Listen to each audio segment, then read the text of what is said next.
ಕಲ ಶಶಿಧರ್ ಅವರು ಓಟ್ ಹಾಕದೆ ಇರ್ತಕ್ಕಂಥವ್ರು, ಓಟ್ ಹಾಕದೆ ಗೆದ್ದಿರ್ತಕ್ಕಂಥವ್ರು ಬ್ಯಾಲಹಳ್ಳಿ ಗೋವಿಂದಗೌಡರು ಅನ್ನುವಂಥದ್ದು ಈ ಕ್ಷೇತ್ರದ ಜನ ಮಾತಾಡ್ತಾರೆ. ಯಾಕಂದ್ರೆ ನಾವು ಅವನ್ನೆಲ್ಲ ಕೇಳಕ್ ಹೋಗುದಿಲ್ಲ. ನಿದರ್ಶನಗಳು ಬೇಕಾದಷ್ಟಿದೆ. ಈ ತಾಲೂಕಿನ ಆಡಳಿತ ಅಧಿಕಾರಿಗಳು ದಿನ ಬೆಳಗ್ಗೆ 6 ಗಂಟೆಗೆ ಅವ್ರ ಮನೆ ಹತ್ರ ನೋಡಿ ಎಲ್ಲ ಜೀಪ್ಗಳು ವಾಹನಗಳು ಅಲ್ಲೇ ಇದೆ. ಎಲ್ಲ ಅಧಿಕಾರಿ ಗೋವಿಂದಗೌಡರ ಮನೆ ಮುಂದೆ, ನನ್ನ ಮನೆ ಮುಂದೆ ಎಲ್ಲಿರ್ತಾರಪ್ಪ ಅವರು? ನಾನು ಸೋತಿದ್ದೀನಿ, ಮತ್ತೆ ನಮ್ಗೆ ಅಧಿಕಾರ ಇಲ್ಲ, ರಾಜ್ಯದಲ್ಲಿ ಅಧಿಕಾರ, ನನ್ನ ಮುಂದೆ ಯಾವ ಆಫೀಸ್, ನನ್ನ ಮಾತು ಯಾರು ಕೇಳ್ತಾರೆ ಹೇಳು? ಗೋವಿಂದಗೌಡರು ಮನೆ ಮುಂದೆ ಇದ್ದಾರೆ. ಸೂಪರ್ MLA ಇಲ್ಲ ಅರ್ಧ MLA ಗೊತ್ತಿಲ್ಲ. ಒಟ್ಟಿನಲ್ಲಿ 2 MLAಗಳು ನಮ್ಮ ತಾಲೂಕು. ಇದು ನಮ್ಮ ಅದೃಷ್ಟ. ಈಗ ನೋಡಿ, ಜಿಲ್ಲೆಯಲ್ಲಿ 6 ವಿಧಾನಸಭಾ ಕ್ಷೇತ್ರಗಳಿದೆ. KGF ಅಲ್ಲಿ 2 ಭಾಗ, 2 ವಿಧಾನಸಭಾ ಕ್ಷೇತ್ರಗಳಿದೆ. ಅಧಿಕೃತವಾಗಿ KGF ವಿಧಾನಸಭಾ ಕ್ಷೇತ್ರ, ಅನಧಿಕೃತವಾಗಿ KGF ವಿಧಾನಸಭಾ ಕ್ಷೇತ್ರ. ಅಧಿಕೃತವಾಗಿ ನಮ್ಮ ರೂಪಾ ಶಶಿಧರ್ ಅವರು ಶಾಸಕರು, ಅನಧಿಕೃತವಾಗಿ ಬ್ಯಾಲಹಳ್ಳಿ ಗೋವಿಂದಗೌಡರು ಅಂತೇಳಿ ಈ ಕ್ಷೇತ್ರದ ನೊಂದಂತ ಮುಖಂಡಗಳು ಹೇಳೋ ಮಾತು ಏನು? ಜನರ ಪರ ಜನ ಹೇಳ್ತಾರೆ ಅಂದ್ರೆ ನಾನು ಜನರ ಪರ ನಿಲ್ಲೇಬೇಕು. ಅದಕ್ಕೆ ಈ ಹೋರಾಟ. ನನಗೆ ಅವರಿಂದ ನನಗೇನಾಗಬೇಕಾಗಿ, ನನಗೆ ಎದುರಿಸೋಂಥದ್ದು ಬೆದರಿಸೋದಂಥದ್ದು ಗೋವಿಂದಗೌಡ ಅಲ್ಲ. ಅವ್ರ ತಾತ ಬಂದ್ರು ಏನೂ ಆಗಲ್ಲ. ನಾನು ಎದುರು ಮಗುನೂ ಅಲ್ಲ. ನಾವೆಲ್ಲ ಮೂಲತಃ ಹೋರಾಟದಿಂದ ಬಂದಂಥವ್ರು. ನೀವು ಮಾಡುವಂತ ಅಕ್ರಮಗಳು ಒಂದಲ್ಲ, 2 106 ಇದಾವೆ, ತೆಗಿತೀವಿ. ಬಹುಶಃ ಶಾಸಕರಿಗೆ ಎಷ್ಟೋ ಗೊತ್ತಿಲ್ಲದೇನೆ ಮಾಡ್ಬಿಟ್ಟಿದ್ರಿ ನೀವು. ಇಲ್ಲಿರ್ತಕ್ಕಂಥ ಕಾಂಗ್ರೆಸ್ ಮುಖಂಡರು ಯಾವ ರೀತಿ ನಡೆಸ್ಕೊಂಡಿದ್ದೀರಿ ನೀವು? ನಿಮಗೆ ಗೆಲ್ಲೋದಕ್ಕೆ ರಾತ್ರಿ ಆಗಲು ಕಷ್ಟಪಟ್ಟು ನಿಮ್ಮನ್ನ ಗೆಲ್ಲಿಸಿ ಶಾಸಕರು ಮಾಡಿದ್ರಲ್ಲ, ಅವ್ರನ್ನ ಯಾವ ರೀತಿ ನಡೆಸ್ಕೊಂಡಿದ್ದೀರಿ? ಕೆಲವರು ಬಂದ್ಬಿಡ್ತಾರೆ. ಈಗ ನಾನು ಮಾತಾಡಿದ್ದೀನಲ್ಲ, ನಾಳೆ ಬೆಳಗ್ಗೆ ಹೋಗೋ ನೀವು ಪ್ರೆಸ್ ಮೀಟ್ ಮಾಡೋ ಸಂಪಂಗಿ ಮೇಲೆ ಅಂತೇಳಿ ಕಳಿಸ್ಬಿಡ್ತೀರಿ. ಇಂಥ ಪ್ರೆಸ್ ಮೀಟ್ಗಳು 100 ಆಗ್ಲಿ, ನನಗೇನು ಜನರ ಪರವಾಗಿದ್ದೀನಿ, ಜನರ ಪರ ಹೋರಾಟ ಮಾಡ್ತೀನಿ. ನಿಮ್ಮನ್ನೇ ಕರೆದು ಮಾಡ್ತೀನಿ. ಧನ್ಯವಾದ. ಎಲ್ಲ ಗೋವಿಂದಗೌಡ ರಿಲೇಷನ್ಗೆ செஞ்சிருக்காங்க. அவங்க பேர்ல எவ்வளவு நிலம் இருக்குதுன்னு கூட டாக்குமெண்ட் வாங்கியிருக்காங்க. இதை டைவர்ட் பண்றதுக்கு யான் நிலம் 60 ஏக்கர் 100 ஏக்கர் 200 ஏக்கர் இருக்கு. யான்ல இருந்தா உனக்கு தாக்கத்து இருந்தா நீ எடுத்துக்கோ, இல்ல உனக்கு தாக்கத்து இருந்தா நான் செஞ்சிருக்க தப்புன்ட்டு எல்லாம் நம்ம கான்ஸ்டிடியூஷன் கொடு. எப்படி ஸ்ரீனிவாசபுரம் இவங்க தாலுக்கு எடுத்துட்டு போனீங்க? இதுக்கு யார் இன்ஃப்ளூயன்ஸ் பண்ணாரு? நீ யார் MLA? நீ சொல்லாம இந்த அதிகாரிகளை வேலை செஞ்சாங்க. இவங்க தானே செஞ்சு கொடுத்தாங்க.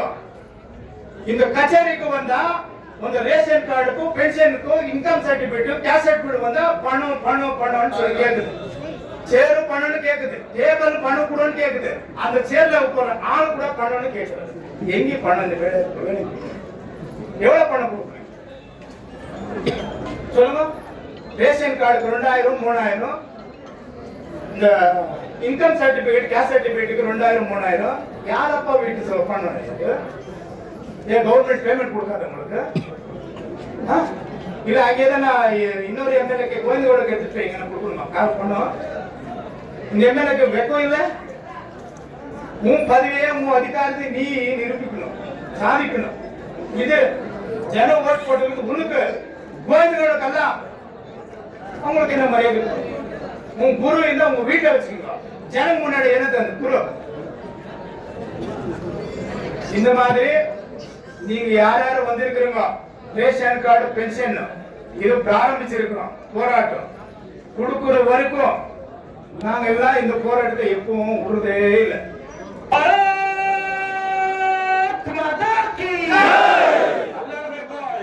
ಕೂಗಿದ್ರೆ ವಿಧಾನಸೌಧ ನಡೆಯುವುದು, ಇಲ್ಲ ಸಂಪಂಗಿ ಕೂಗಿದ್ರೆ ತಾಲೂಕು ಸಲ್ಲಾಡಿಸೋದು.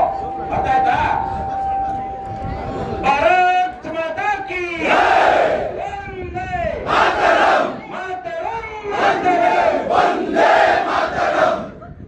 ಹೋರಾಟ ಹೋರಾಟ ಹೋರಾಟ, ಯಾತಕ್ಕಾಗಿ ಹೋರಾಟ? ನ್ಯಾಯಕ್ಕಾಗಿ ಹೋರಾಟ. ಸರ್ಕಾರ ಅಂತೆ ಸರ್ಕಾರ, ಸರ್ಕಾರ ಕಾನೂನು, ಕಾನೂನು ಬೇಕೇ ಬೇಕು, ನ್ಯಾಯ ಬೇಕು, ಬೇಕೇ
ಇರ್ತಕ್ಕಂಥ ಎಲ್ಲ ನಮ್ಮ ಕಾಂಗ್ರೆಸ್ ಮುಖಂಡರು ಎಲ್ಲರಿಗೂ ನಾನು ಮಾತಾಡಕ್ ಹೋಗುದಿಲ್ಲ, ಅವರಲ್ಲೂ ಒಳ್ಳೆಯವರಿದ್ದಾರೆ.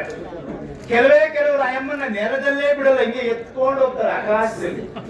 ನೆಲದಲ್ಲಿ ಇರ್ತಕ್ಕಂಥ ಸಮಸ್ಯೆ ಗೊತ್ತೇ ಆಗಲ್ಲ ಅಮ್ಮನಿಗೆ. ನಡೆಸ್ತೇ ಮೊನ್ನೆ 20 ಕಾಳು ಒದ್ದು ಒದ್ದು ಮೇಡಮ್ ಇಟ್ಲೇ ರಂಡ ನಾ ಸೇರ್ಪಡೆ ಅಂತ ಇಟ್ಲನ ಅಧಿಕಾರ చేసింది ఏం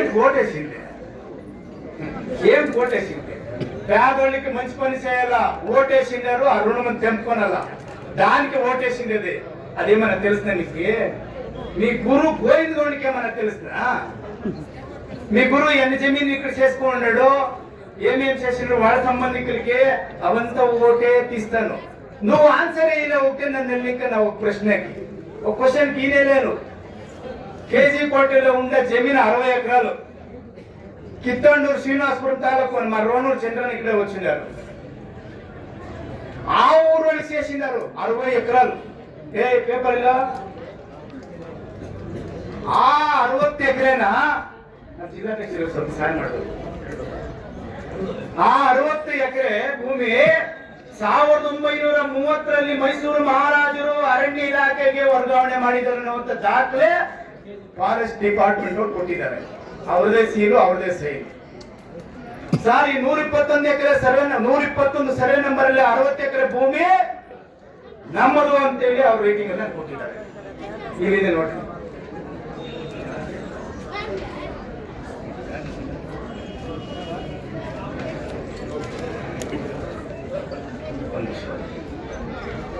ಇದು ಫಾರೆಸ್ಟ್ ಇಲಾಖೆಯವರು ಕೊಟ್ಟಿರೋದು, ಅರಣ್ಯ ಇಲಾಖೆಯವರು. ನಾನು ಹೈಲೈಟ್ ಮಾಡಿದ್ದೀನಿ ನೋಡಿ. 1930ರಲ್ಲಿ ವರ್ಗಾವಣೆ ಮಾಡಿದ್ದಾರೆ ಮೈಸೂರು ಮಹಾರಾಜರು. ಈ ಅರಣ್ಯ ಇಲಾಖೆಗೆ ಅಕ್ರಮ ದಾಖಲೆಗಳನ್ನು ಸೃಷ್ಟಿ ಮಾಡಿ ಗೋವಿಂದಗೌಡರ ಸಂಬಂಧಿಕರಿಗೆ ನೀವು ಮಾಡಿಕೊಟ್ಟಿದ್ದೀರಲ್ಲ, ಇದನ್ನ ನಾನು 1.5 ತಿಂಗಳ ಮುಂದೆ ನಾನು ಕೇಳಿದ್ನಲ್ಲ ಸಾರ್ವಜನಿಕವಾಗಿ, ನಿಮ್ಗೆ ಉತ್ತರ ಇಲ್ಲವೇ ಇಲ್ಲ. ಯಾಕೆ ಬಾಯಿ ಮುಚ್ಕೊಂಡಿದ್ದೀರಿ? ನಿಮ್ ಗುರು ಬೈತಾರ, ಒಡೆ ಬರ್ತಾರ, నేను చెప్పిన మాట ఏంటన్నా నువ్వేం మాట్లాడుకుంటుంటే ఏమైనా భయాడిస్తారా? ಕೂಕೊಂಡೆ ಕೂಕೋ ಲೇದೆ ಲೇ ಅಂತಾರಾ? ಅದು ಹೇಳ್ಬೇಕಲ್ಲ. ನಾವು ಬರ್ತೀವಿ ನಿಮ್ ಸಪೋರ್ಟ್ಗೆ. ನೀವು ನಮ್ಮ ಹೆಣ್ಮಗಳು,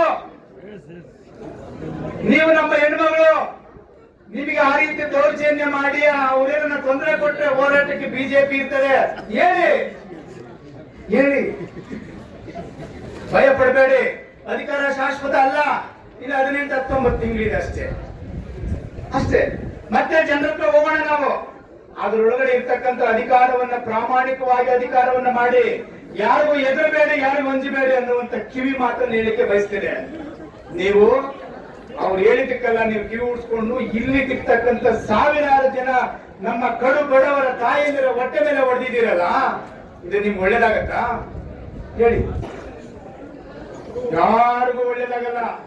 ನಿಮ್ಮ ಗುಂಪಲ್ಲಿರ್ತಕ್ಕಂಥವ್ರು ನಿಮ್ಮ ಅಧಿಕಾರ ಯಾವಾಗ ಹೋಗ್ತದೋ ಅಂತ ಕಾಯ್ತಾ ಇದ್ದಾರೆ. ದಿನ ಕಡಿಮೆ ಲೆಕ್ಕ ಮೈನಸ್ ಆಗ್ತಾನೆ ಇದೆ. ನಿಮ್ಗೆ ಗೊತ್ತಾಗ್ತಾ ಇಲ್ಲ. ಇನ್ನೂ ದಾಖಲೆಗಳು, ಚುನಾವಣೆ ಬರೋರುವಂತೂ ಮಾತಾಡುವಂತ ದಾಖಲೆಗಳು ನಮ್ಮ ಬಳಿ ಇದೆ.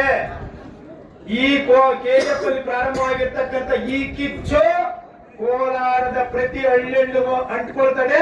ನಮ್ಮ ಜಿಲ್ಲಾಧ್ಯಕ್ಷರ, ನಮ್ಮ ಲೋಕಸಭಾ ಸದಸ್ಯರ ನೇತೃತ್ವದಲ್ಲಿ ನಿಮ್ಮ ಮಾನ ಎಲ್ಲ ಹರಾಜಾಗುವಂತ ದಿನಗಳು ಮುಂದೆ ಬರ್ತದೆ. ಎಚ್ಚೆತ್ಕೊಳ್ಬೇಕು ನೀವೆಲ್ಲರೂ.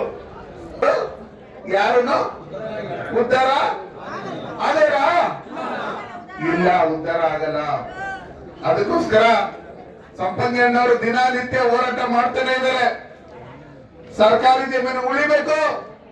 ಬಡವರು ರೇಷನ್ ಕಾರ್ಡ್ಗಳೇನು ನೀವು ರದ್ದು ಮಾಡಿದ್ದೀರಿ ಅದು ವಾಪಸ್ ಕೊಡ್ಬೇಕು. ಓಲ್ಡ್ ಏಜ್ ಪೆನ್ಷನ್ ಹಚ್ಚಿದ್ರು 14,000 ಜನಕ್ಕೆ ನೀವು ಓಲ್ಡ್ ಏಜ್ ಪೆನ್ಷನ್ ಅನ್ನ ಕಟ್ ಮಾಡಿಸಿದ್ದೀರಂದ್ರೆ ನಿಮಗೆ ದೇವರು ಒಳ್ಳೇದ್ ಮಾಡಲ್ಲ. ನಾವು ಇವತ್ತು ಯಾವ ಹಳ್ಳಿಗಳಲ್ಲಿ ಎಷ್ಟೆಷ್ಟು ಜನದ್ದು ಓಲ್ಡ್ ಏಜ್ ಪೆನ್ಷನ್ ರೇಷನ್ ಕಾರ್ಡ್ಗಳು ಕಟ್ಟಾಗಿದೆ, ಅದನ್ನೆಲ್ಲ ಆ ಊರುಗಳಲ್ಲಿ ಹೋಗಿ ಅವರನ್ನ ಕರೆದು ಮುಂದಿನ ದಿನಗಳಲ್ಲಿ ಹಳ್ಳಿಯಲ್ಲೂ ಶಾಸಕರ ವಿರುದ್ಧವಾಗಿ ಹೋರಾಟ ಮಾಡಿ ನಮ್ಮ ತಾಲೂಕಲ್ಲಿ ಇರ್ತಕ್ಕಂಥ ಸರ್ಕಾರಿ ಜಮೀನುಗಳೇನಿದೆ ಆ ಸರ್ಕಾರಿ ಜಮೀನುಗಳನ್ನ ಯಾರು ಬೇರೆಯವರ ಹೆಸರು ಮಾಡಿದರೆ ಅದನ್ನ ಮತ್ತೆ ವಾಪಸ್ ಕೊಡ್ಬೇಕು. ವಾಪಸ್ ಕೊಟ್ಟು ಇಲ್ಲಿ ಸ್ಥಳೀಯವಾಗಿ ಅವ್ರು 27 ವರ್ಷ MP ಆಗಿದ್ರು, ಏನೋ ಅಭಿವೃದ್ಧಿ ಕೆಲಸಗಳನ್ನು ಮಾಡಿಲ್ಲ. ಇವರು 2ನೇ ಸಲ MLA ಆಗಿದ್ದಾರೆ, ಇವರು ಏನು ಅಭಿವೃದ್ಧಿ ಕೆಲಸಗಳು ಮಾಡಿಲ್ಲ. ಗ್ರಾಮಗಳಲ್ಲಿ ಜಲ ಜೀವನ್ ಮಿಷನ್ ಅಲ್ಲಿ ನೀರು ಕೊಡ್ತಾ ಇರ್ತಕ್ಕಂಥದ್ದು ಸನ್ಮಾನ್ಯ ನರೇಂದ್ರ ಮೋದಿಜಿ ಅವರು. ನಿಮ್ಗೆ ತಿಂಗಳು ಅಕ್ಕಿ ಕೊಡ್ತಾ ಇರ್ತಕ್ಕಂಥದ್ದು ಸನ್ಮಾನ್ಯ ನರೇಂದ್ರ ಮೋದಿಜಿ ಅವರು. ನಿಮ್ ಮಕ್ಕಳಿಗೆ ಮಧ್ಯಾಹ್ನದ ಬಿಸಿ ಊಟ ಕೊಡ್ತಾ ಇರ್ತಕ್ಕಂಥದ್ದು ನರೇಂದ್ರ ಮೋದಿಜಿ ಅವರು. ನಿಮಗೆ ಗ್ಯಾಸ್ ಕೊಟ್ಟಿರ್ತಕ್ಕಂಥದ್ದು ನರೇಂದ್ರ ಮೋದಿಜಿ ಅವರು. ನಿಮ್ ಮನೆಗಳಿಗೆ ಟಾಯ್ಲೆಟ್ ಕೊಟ್ಟಿರ್ತಕ್ಕಂಥದ್ದು ನರೇಂದ್ರ ಮೋದಿಜಿ ಅವರು. ನಿಮ್ ಊರುಗಳಿಗೆ ಕಾಂಕ್ರೀಟ್ ರಸ್ತೆ ಮಾಡಿರೋದು ನರೇಂದ್ರ ಮೋದಿಜಿ ಅವರು. MLA ಅವ್ರು ಕೇಳಿ, ನೀವೇನ್ ಕೊಟ್ಟಿದ್ರಿ KGF ಜಿಲ್ಲೆ ಜನಕ್ಕೆ? ನಮ್ಮ ಜಮೀನುಗಳನ್ನ ಕೊಳ್ಳೆ ಹೊಡ್ಕೊಂಡು ಹೋಗೋದಕ್ಕ? ನಿಮ್ಮಪ್ಪ ಬರೀ 4 ಎಕರೆ ಜಮೀನು ಅರ್ಜಿ ಹಾಕಿದ್ರು 91ರಲ್ಲಿ. ನನಗೇನು ಇಲ್ಲ, 4 ಎಕರೆ ಜಮೀನು ಕೊಡ್ರಿ ನನಗೆ ಅಂತ ಹೇಳಿ ಕಮ್ಮದಳ್ಳಿಯಲ್ಲಿ. ಇವತ್ತು 4,000 ಎಕರೆ ಮಾಡಿದ್ದೀರಿ ನೀವು. ಎಲ್ಲಿಂದ ಬಂತು 4,000 ಎಕರೆ? ದೇವನಹಳ್ಳಿಯಲ್ಲಿ MLA 500 ಎಕರೆ ಮಾಡಿದ್ದೀರಿ 3 ವರ್ಷಕ್ಕೆ. ಎಲ್ಲಿಂದ ಬಂತು? ಯಾವ ನೋಟು, ಯಾವ ಬೆಳೆ ನೀವು ಹಾಕೋದು? ಅದ್ರಲ್ಲಿ 2,000 ರೂಪಾಯಿ ನೋಟ್ ಬೆಳೀತದ? 500 ರೂಪಾಯಿ ನೋಟ್ ಬೆಳೀತದ ಬೆಳೆಯಲ್ಲಿ? ನಮ್ಮ ಬೆಳೆಗಳಿಗೆ ನೀರಿಲ್ಲ, ಬರಗಾಲ, ನ್ಯಾಯದ ಬೆಂಬಲ ಬೆಲೆನೂ ಸಿಗ್ತಾ ಇಲ್ಲ, ಹಾಲು ಉತ್ಪಾದನೆಗೆ ಸಹಾಯಧನನ್ನು ಕೊಡ್ತಾ ಇಲ್ಲ, ರೇಷನ್ ಕೊಡ್ತಾ ಇಲ್ಲ. ಹಿಂಗಿರ್ತಕ್ಕಂಥ ಸಂದರ್ಭದಲ್ಲಿ ನಾವೆಲ್ಲರೂ ಎಚ್ಚೆತ್ಕೊಂಡು ಈ ಹೋರಾಟವನ್ನ ಇನ್ನೂ ಹೆಚ್ಚಿನ ರೀತಿಯಲ್ಲಿ ನಾವೆಲ್ಲರೂ ಮಾಡಿ, ಬರೀ KGF ಅಲ್ಲಿ ಒಂದೇ ಕಡೆ ಆಗಿರೋದಲ್ಲ ಇದು. ಇಡೀ ರಾಜ್ಯದಲ್ಲಿ ಲಕ್ಷಾಂತರ ಜನಕ್ಕೆ ರೇಷನ್ ಕಾರ್ಡ್ಗಳನ್ನ ಮತ್ತೆ ಓಲ್ಡ್ ಏಜ್ ಪೆನ್ಷನ್ ಗಳನ್ನ ಕಟ್ ಮಾಡಿರ್ತಕ್ಕಂಥ ಈ ಕಾಂಗ್ರೆಸ್ ಸರ್ಕಾರವನ್ನ ಪರ್ಮನೆಂಟ್ ಆಗಿ ನಾವು ಕಟ್ ಮಾಡುವಂತ ಕೆಲಸಗಳನ್ನ ಮಾಡಿ ಮುಂದಿನ ದಿನಗಳಲ್ಲಿ ನಮ್ಮ KGF ಅಲ್ಲಿ ನಮ್ಮ ಸಂಪಂಗಣ್ಣವರು MLA ಆಗ್ಬೇಕು. ಈ ಕರ್ನಾಟಕ ರಾಜ್ಯದಲ್ಲಿ ಬಿಜೆಪಿ ಸರ್ಕಾರ ಅಧಿಕಾರಕ್ಕೆ ಬರಬೇಕು. ಆ ನಿಟ್ಟಿನಲ್ಲಿ ನಾವೆಲ್ಲರೂ ಹೋರಾಟ ಮಾಡೋಣ. ಈ ಸಂಬಂಧಪಟ್ಟಂತ ಅಧಿಕಾರಿಗಳು ಯಾರಿದ್ದಾರೆ? ಪಡಿತರ ಚೀಟಿಗಳ ರೇಷನ್ ಕಾರ್ಡ್ಗಳನ್ನ ಕಟ್ ಮಾಡಿರ್ತಕ್ಕಂಥವ್ರು, ವೃದ್ಧಾಪ್ಯ ವೇತನವನ್ನ 14,000 ಜನ ಅಜ್ಜಿಗಳು ಕಟ್ ಮಾಡಿರ್ತಕ್ಕಂಥದ್ದು. ನಿಮ್ಗೆ ರಿಟೈರ್ಡ್ ಆಗಿದ್ದಾದ್ಮೇಲೆ ನಿಮ್ಗೆ ಒಳ್ಳೆ ಸಾವು ಬರ್ಬೇಕಂದ್ರೆ ದಯವಿಟ್ಟು ಈ ಅಜ್ಜಿಗಳ ಹತ್ರ ಏನು ಓಲ್ಡ್ ಏಜ್ ಪೆನ್ಷನ್ ಕಿತ್ಕೊಂಡಿದೆ, ರೇಷನ್ ಕಾರ್ಡ್ ಕಿತ್ಕೊಂಡಿದ್ರೆ ಅದು ಮತ್ತೆ ವಾಪಸ್ ಕೊಡ್ಬೇಕು. ಮತ್ತೆ ಸರ್ಕಾರಿ ಜಮೀನುಗಳನ್ನ ಏನು ಕಬಳಿಕೆ ಮಾಡಿದ್ರೆ ಅದನ್ನ ಕೂಡಲೇ ತನಿಖೆ ಮಾಡಿ ಸಂಬಂಧಪಟ್ಟವ್ರ ಮೇಲೆ ಕಾನೂನು ರೀತಿ ಕ್ರಮ ಕೈಗೊಂಡು ಆ ಸರ್ಕಾರಿ ಜಮೀನನ್ನ ಮತ್ತೆ ಸರ್ಕಾರದ ವಶಕ್ಕೆ ಪಡ್ಕೊಳ್ಳೋವರೆಗೂ ನಾವು ನಿರಂತರವಾಗಿ ಹೋರಾಟ ಮಾಡೋಣ ಅಂತ ಹೇಳಿ ಈ ಸಭೆಗೆ ಕರೆದು 4 ಮಾತನಾಡೋ ಅವಕಾಶ ಮಾಡ್ಕೊಂಡು ತಮ್ಮೆಲ್ಲರಿಗೂ ಅನಿಸಿ ನಾನು ಮಾತಾಡಿ ಮುಗಿಸ್ತೇನೆ. ಜೈ ಹಿಂದ್. भारतीय जनता पार्टी की, नरेंद्र मोदी जी की, येडियूरप्पा जी की, ವಿಜೇಂದ್ರಣ್ಣ जी की, ನಮ್ಮ ಪೊಲೀಸ್ ಅಧಿಕಾರಿಗಳಲ್ಲಿ ವಿನಂತಿ ಮಾಡ್ತೇನೆ. ನಾವು ಬಂದಿರತಕ್ಕಂಥದ್ದು ನಮ್ಮ ನೋವು, ಇಲ್ಲಿ ನೊಂದ ಕುಟುಂಬಗಳ ಪರವಾಗಿ, ನೊಂದ ಜೀವಗಳ ಪರವಾಗಿ ನಾವು ಈ ಹೋರಾಟವನ್ನ ಹಮ್ಮಿಕೊಂಡಿದ್ದೇವೆ. ನಾವು ಮಾತಾಡಾದ್ಮೇಲೆ ಏನಾದ್ರೂ ಅಧಿಕಾರಿಗಳು ಬಂದು ಮನವಿ ತಕ್ಕೊಂಡು ಉತ್ತರ ಕೊಡದೇ ಇದ್ರೆ ತಾಲೂಕು ಆಫೀಸ್ ಒಳಗಡೆ ಹೋಗಿ ಕೂತ್ಕೊಳ್ತೀವಿ. ನಾನು ಮಾತಾಡೋದ್ರೊಳಗಡೆ ನೀವು ಅದನ್ನ ಸರಿ ಮಾಡಿ.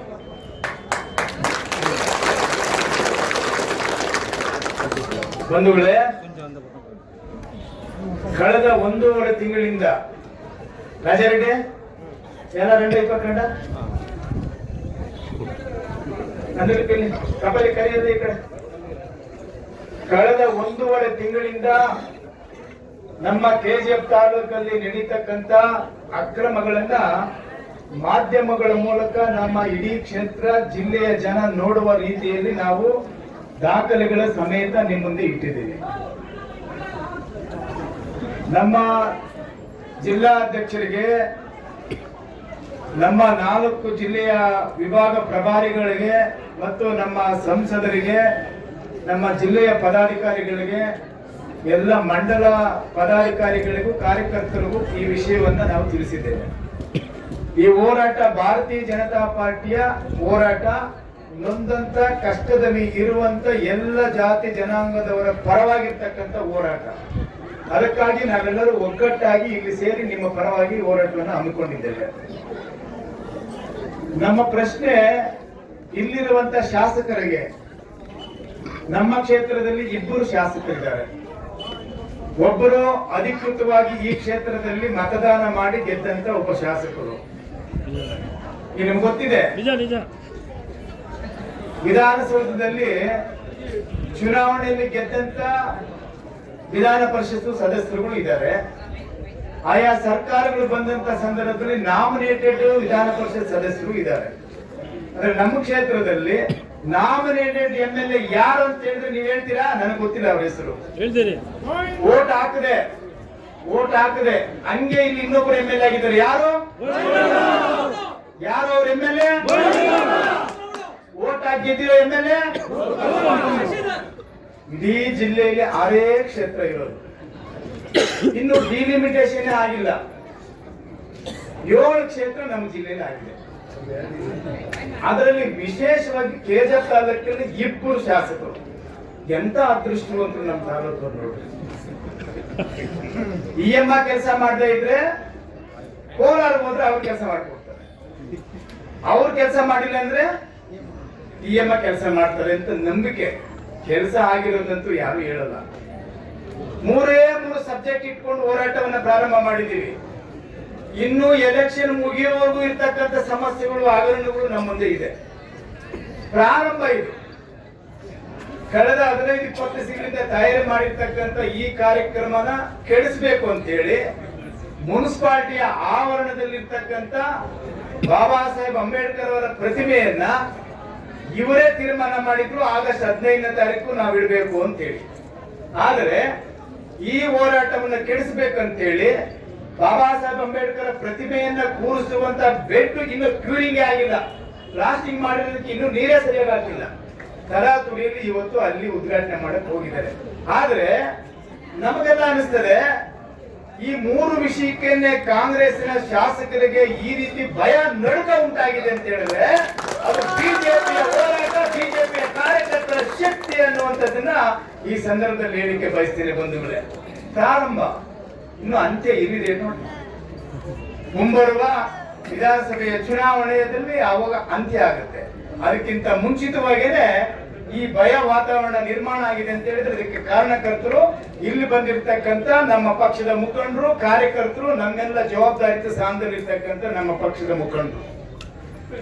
ಜನಪರವಾದಂತ ಹೋರಾಟವನ್ನು ಕೈಗೆತ್ತಿಕೊಳ್ತಕ್ಕಂಥ ಸಂದರ್ಭದಲ್ಲಿ ನಮ್ಮ ಕ್ಷೇತ್ರದಲ್ಲಿ ನೊಂದ ಜೀವಗಳು ಇಲ್ಲಿ ಕೂತಿದ್ದೇವೆ. ನಮ್ಮೆಲ್ಲ ತಾಯಂದಿರು 70 ವರ್ಷ, 80 ವರ್ಷ, 90 ವರ್ಷ. ಅವ್ರು ಕೇಳುವ ಪ್ರಶ್ನೆ, 16 ವರ್ಷಗಳಿಂದ ಬಂದಿರ್ತಕ್ಕಂಥ ಪೆನ್ಷನ್ ಅನ್ನ ನಿಲ್ಲಿಸ್ಬಿಟ್ರಲ್ಲ, ನನ್ನ ಹೊಟ್ಟೆ ಮೇಲೆ ಹೊಡೆದು ಬಿಟ್ರಲ್ಲ, ನೀವು ನಿಮ್ ಮನೆ ಉದ್ಧಾರ ಆಗತ್ತಾ? ಇಡೀ ಶಾಪ ಆಗ್ತಾ ಇದ್ದಾರೆ ಇಲ್ಲಿ ಕೂತಂತ ಬರೆದಿರ್ತಕ್ಕಂಥ ಎಲ್ಲ ತಾಯಂದಿರು. ಈ ಕ್ಷೇತ್ರದ ಶಾಸಕರಿಗೆ ನೀವು ಒಂದು ಹೆಣ್ಣು, ನಿಮ್ಮ ತಾಯಿ ಹೆಣ್ಣು, ನಿಮ್ಮ ತಾಯಿಗೆ ಪೆನ್ಷನ್ ಬಂದು ನಿಂತೋಗಿದ್ರೆ ನೀವು ಇದೇ ರೀತಿ ಬೀದಿಗಿಳಿದು ಹೋರಾಟ ಮಾಡ್ತಾ ಇದ್ರಲ್ಲ. ನೀವು MLA ಆಗದೇ ಇದ್ರೆ, ನಿಮ್ಗೂ 65-70 ವರ್ಷ ಆಗಿದ್ರೆ ನಿಮ್ಗೂ ಪೆನ್ಷನ್ ಕೇಳ್ತಾ ಇದ್ರು ಇಲ್ಲೋ? ನಿಮ್ ಮನೆಗೆ BPL ಕಾರ್ಡ್ ಕೇಳ್ತಾ ಇದ್ರು ಇಲ್ಲೋ?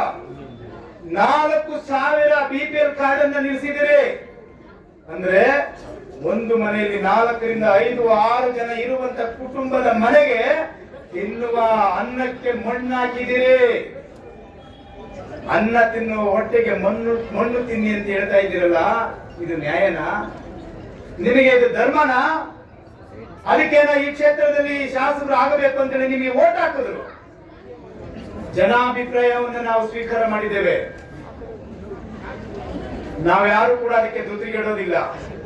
ಅದು ನಾವು ವಿರೋಧ ಪಕ್ಷದಲ್ಲಿ ಇದ್ದುಕೊಂಡು ನೀವು ಮಾಡುವಂತ ತಪ್ಪುಗಳನ್ನ, ಅಕ್ರಮಗಳನ್ನ, ಅನ್ಯಾಯಗಳನ್ನ ಈ ಜನರ ಪರವಾಗಿ ನಿಂತು ಹೋರಾಟ ಮಾಡುವುದಕ್ಕೆ ಬಿಜೆಪಿಯವರು ಸದಾ ಸಿದ್ಧರಾಗಿರುತ್ತಿದ್ದೇವೆ. ನಿಮಗೆ ಯಾರು ಈ ದೊಡ್ಡ ಬೆದರಿಕೆಗೆ ನಾವು ಬಗ್ಗೋರಲ್ಲ, ಎದುರಲ್ಲ ಅನ್ನುವಂತ ಸಂದೇಶವನ್ನ ಈ ಹೋರಾಟದ ಮೂಲಕ ಕೊಡ್ಲಿಕ್ಕೆ ನಾವು ಬಯಸ್ತೇವೆ. ಯಾರಿಗೆ ನೀವು ಪೆನ್ಷನ್ ನಿಲ್ಲಿಸಿದಿರಿ? ನೀವು ಹಳ್ಳಿಗೆ ಹೋಗಿ, ಬೀದಿಗೆ ಹೋಗಿ, KGF ಅಲ್ಲಿ ಇರ್ತಕ್ಕಂಥ ಮೈನಿಂಗ್ ಪ್ರದೇಶದಲ್ಲಿ ಇರ್ತಕ್ಕಂಥ ತಾಯಂದ್ರು ಗೋಳು ನಾವು ಕೇಳಕ್ ಆಗಲ್ಲ. ದಿನ ಅವರ ಮನೆ ಬಾಗಿಲಿಗೆ ಹೋಗ್ತಾ ಇದ್ದೀನಿ ನಾನು. ನನ್ನ ಗಂಡ ಎಲ್ಲ 10 ವರ್ಷ 15 ವರ್ಷ ಆಗಿದೆ ತೀರಿ. ನಾನು ವಿಧವೆ ಆಗಿದ್ದೇನೆ. ನನಗೆ ಯಾರು ದಿಕ್ಕೇ ಇಲ್ಲ, ತಿನ್ನೋಕೆ ಅನ್ನ ಇಲ್ಲ. ಒಂದು ಕಡೆ ರೇಷನ್ ಕಾರ್ಡ್ ಕಿತ್ಕೊಂಡ್ರು, ಮತ್ತೊಂದು ಕಡೆ ನನಗೆ ಪೆನ್ಷನ್ ಕಿತ್ಕೊಂಡ್ರು.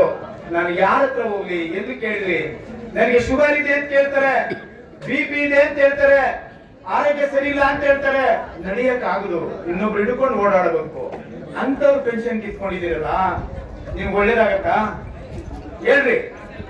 ರೇಷನ್ ಕಾರ್ಡ್ ಕಿತ್ಕೊಂಡ್ಬಿಟ್ಟು ನೀವು ಅದಾಲತ್ ಅಂತೇಳಿ ಅಧಿಕಾರಿಗಳನ್ನ ಕರೆದು ಜನರನ್ನ ದಿಕ್ ತಪ್ಪಿಸ್ತೀರಾ?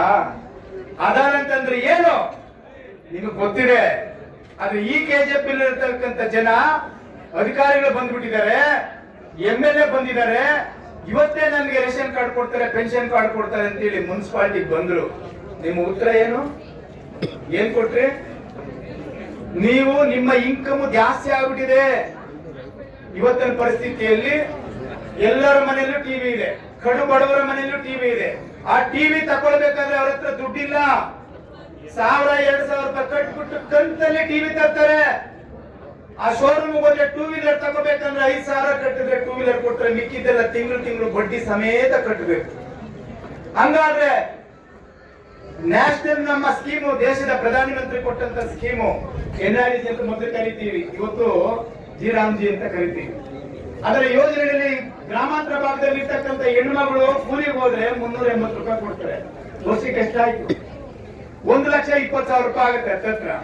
ಆ ಅಕೌಂಟ್ ನೇರವಾಗಿ ಬರ್ತದೆ ಅವ್ರ ಅಕೌಂಟ್ಗೆ. ಅದನ್ನು ಕೂಡ ನೀವು ಆ ಇನ್ಕಮ್ ಅನ್ನ ತೋರಿಸಿ ನೀವು ರೇಷನ್ ಕಾರ್ಡ್ ಪೆನ್ಷನ್ ಕಿತ್ತಾಕ್ತಾ ಇದ್ದೀರಲ್ಲ. ಅಂದ್ರೆ ಒಂದು ಕಡೆ ನೀವು 5 ಗ್ಯಾರಂಟಿ ಕೊಟ್ರಲ್ಲ, ಈ 5 ಗ್ಯಾರಂಟಿಗೆ ಕೊಡ್ಲಿಕ್ಕೆ ದುಡ್ಡು ಇಲ್ಲದೆ, ಅಭಿವೃದ್ಧಿಗೆ ಹಣ ಇಲ್ಲದೆ, ಗುತ್ತಿಗೆದಾರರಿಗೆ ದುಡ್ಡು ಕೊಡದೆ, ಇವತ್ತು ನಿಮ್ಮ ಸ್ವಂತ ಅಭಿವೃದ್ಧಿಗೆ ತೀರ್ಮಾನ ಮಾಡ್ಕೊಳ್ಳಕ್ಕೆ ನೀವು ಸರ್ಕಾರ ಇರೋದು ಅಷ್ಟು ಬಿಟ್ಟರೆ ಬೇರೆ ಏನಕ್ಕಿಲ್ಲ. ಅದನ್ನ ತುಂಬಲಿಕ್ಕೆ ಇವತ್ತು ಪೆನ್ಷನ್ ನಿಲ್ಲಿಸಿದಿರಿ, ರೇಷನ್ ಕಾರ್ಡ್ ನಿಲ್ಲಿಸಿದಿರಿ. ಪೆನ್ಷನ್ಗೆ 80% ಹಣ ಕೇಂದ್ರ ಸರ್ಕಾರ ಕೊಡೋದು ಪ್ರಧಾನಮಂತ್ರಿ ನರೇಂದ್ರ ಮೋದಿಜಿ ಅವರು. ನೀವು ಬೇರೆ 20%. ಹಾಗಾದ್ರೆ ಇವ್ರು ಎಲ್ಲಿ ಹೋಗ್ಬೇಕು? ಯಾಕೆ ಈ ಮಾನದಂಡಗಳು? ಕಳೆದ 10 ವರ್ಷಗಳ ಸಮಯದಲ್ಲಿ ನಾವು ಅಧಿಕಾರದಲ್ಲಿದ್ದೀವಿ. ಒಂದೇ ಒಂದು ಪ್ರಶ್ನೆ, ಪೆನ್ಷನ್ ಕಾರ್ಡ್ ತೆಗೆದಿದ್ವಾ ನಾವು? ಒಂದೇ ಒಂದು ರೇಷನ್ ಕಾರ್ಡ್ ತೆಗೆದಿದ್ವಾ? ಅವಾಗ್ಲೂ ಕೂಡ ಕೇಂದ್ರ ಸರ್ಕಾರ ಕಾಲಕ್ಕೆ ನೀವು ಪರಿಶೀಲನೆ ಮಾಡಿ ಕ್ರಮ ತಗೊಳ್ಳಿ ಅಂತೇಳಿ ಅಲ್ಲಿಂದ ಸುತ್ತೋಲೆಗಳು ಬರ್ತಾನೆ ಇತ್ತು. ನಮ್ಮ ಸರ್ಕಾರ ಯಾವತ್ತೂ ಕೂಡ ರೇಷನ್ ಕಾರ್ಡ್ ಆಗ್ಲಿ ಪೆನ್ಷನ್ ಆಗ್ಲಿ ತೆಗೆಯಕ್ಕೆ ಹೋಗಿಲ್ಲ. ಬಡವರು ಬದುಕಲಿ, ಚೆನ್ನಾಗಿರ್ಲಿ, ಅವ್ರಿಗೆ ಇನ್ನು ಏನು ಬೇಕಾದ್ರೂ ಮಾಡೋಣ ಅನ್ನುವಂತ ಯೋಜನೆಗಳನ್ನ ನಮ್ಮ ಸರ್ಕಾರ ಕೊಡ್ತೇ ಹೊರತು ಇದನ್ನ ಕಿತ್ಕೊಳಕ್ ಹೋಗಿಲ್ಲ. ಆದ್ರೆ ನೀವು ಇಲ್ಲಿ ಕೂತಿರ್ತಕ್ಕಂಥವ್ರು, ಆಚೆ ಇರ್ತಕ್ಕಂಥವ್ರು, ಮನೇಲಿ ಇರ್ತಕ್ಕಂಥವ್ರು ಎಲ್ಲರ ಮನೆಗಳಲ್ಲಿ ನೀವು ಮುನ್ಸೂಚನೆ, ಯಾವುದೇ ಮುನ್ಸೂಚನೆ ಕೊಡದೆ, ಒಂದು ನೋಟಿಸನ್ನು ಕೊಡದೆ, ತರಾತುರಿಯಲ್ಲಿ ನೀವು 4,000 ರೇಷನ್ ಕಾರ್ಡ್ ಯಾಕೆ ತೆಗೆದ್ರಿ? 14,500 ಪೆನ್ಷನ್ ಕಾರ್ಡ್ಗಳನ್ನ ಯಾಕೆ ರದ್ದು ಮಾಡಿದ್ರಿ? 4 ತಿಂಗಳಿಂದ, ಕಳೆದ 8 ವರ್ಷಗಳಿಂದ ನೀವು ಈ ಕ್ಷೇತ್ರದಲ್ಲಿ ಆಡಳಿತದಲ್ಲಿದ್ದೀರಿ. ಅವಾಗಲೇ ತೆಗಿಬೇಕಾಗಿತ್ತಲ್ಲ. ಅರೆ ರೇಷನ್ ಕಾರ್ಡ್ ಮಂತ್ರಿ ಯಾರು? ರೇಷನ್ ಕಾರ್ಡ್ ಮಂತ್ರಿ ಯಾರು ಹೇಳ್ರಿ? ರೂಪಾ ಅವರೇ, ನಿಮ್ಮ ತಂದೆಯವರು. ಎಷ್ಟೋ ಜನರಿಗೆ ಪಾಪ ಗೊತ್ತಿಲ್ಲ ಇಲಾಖೆ ಬಗ್ಗೆ ಹೆಸರು. ನಿಮ್ ತಂದೆನೇ ಮಂತ್ರಿ. ಹೋಗಿ ಅಪ್ಪ, ನನಗೆ ಜನ ಓಟ್ ಹಾಕಿದ್ದಾರೆ, ನನ್ನ ಮಾನ ಮರ್ಯಾದೆ ಬೀದಿಯಲ್ಲಿ ಬಿಜೆಪಿಯವರು ಹರಾಜಾಗ್ತವ್ರೆ, ಈ ತಾಯಂದರು ಬೀದಿ ನಿಂತ್ಕೊಂಡು ಇಡೀ ಶಾಪ ಆಗ್ತಾ ಇದ್ದಾರೆ, ನೀನು ಒಂದು ಈ ಹೆಣ್ಣು ಬಾಳಿಗೆ ಮಣ್ಣು ಹಾಕಿದೀರಿ ಅಂತ ಕೇಳ್ತಾವ್ರೆ. ಅದಕ್ಕಾಗಿ ನನಗೆ ಕೂಡಲೇ ಸುತ್ತೋಲೆನ ಹೊರಡಿಸಿ ನಾಳೆ ಬೆಳಗ್ಗೆಯಿಂದ ಈ ರೇಷನ್ ಕೊಡುಗು ಮಾಡು ತಂದೆ ಅಂತ ಕೇಳೋ ಹಕ್ಕು ನಿನಗಿಲ್ಲಮ್ಮ. ನಿನಗೆ ತಂದೆ ಅಲ್ವಾ ನಿಮ್ಮಪ್ಪ ಮುನಿಯಪ್ಪನವರು? ಅದನ್ನ ಹೇಳ್ಬೇಕಲ್ಲ ನಿಮ್ ಪ್ರೆಸ್ ಮೀಟ್ ಅಲ್ಲಿ ಜನರಿಗೆ. ನನ್ನ ತಂದೆ ಮುನಿಯಪ್ಪ ಅಲ್ಲ, ನಮ್ಮ ಗುರು ಗೋವಿಂದ ಗೌಡ ಅಂತ ಹೇಳ್ಬೇಕಲ್ಲ ನೀವು ಪಬ್ಲಿಕ್ ಅಲ್ಲಿ.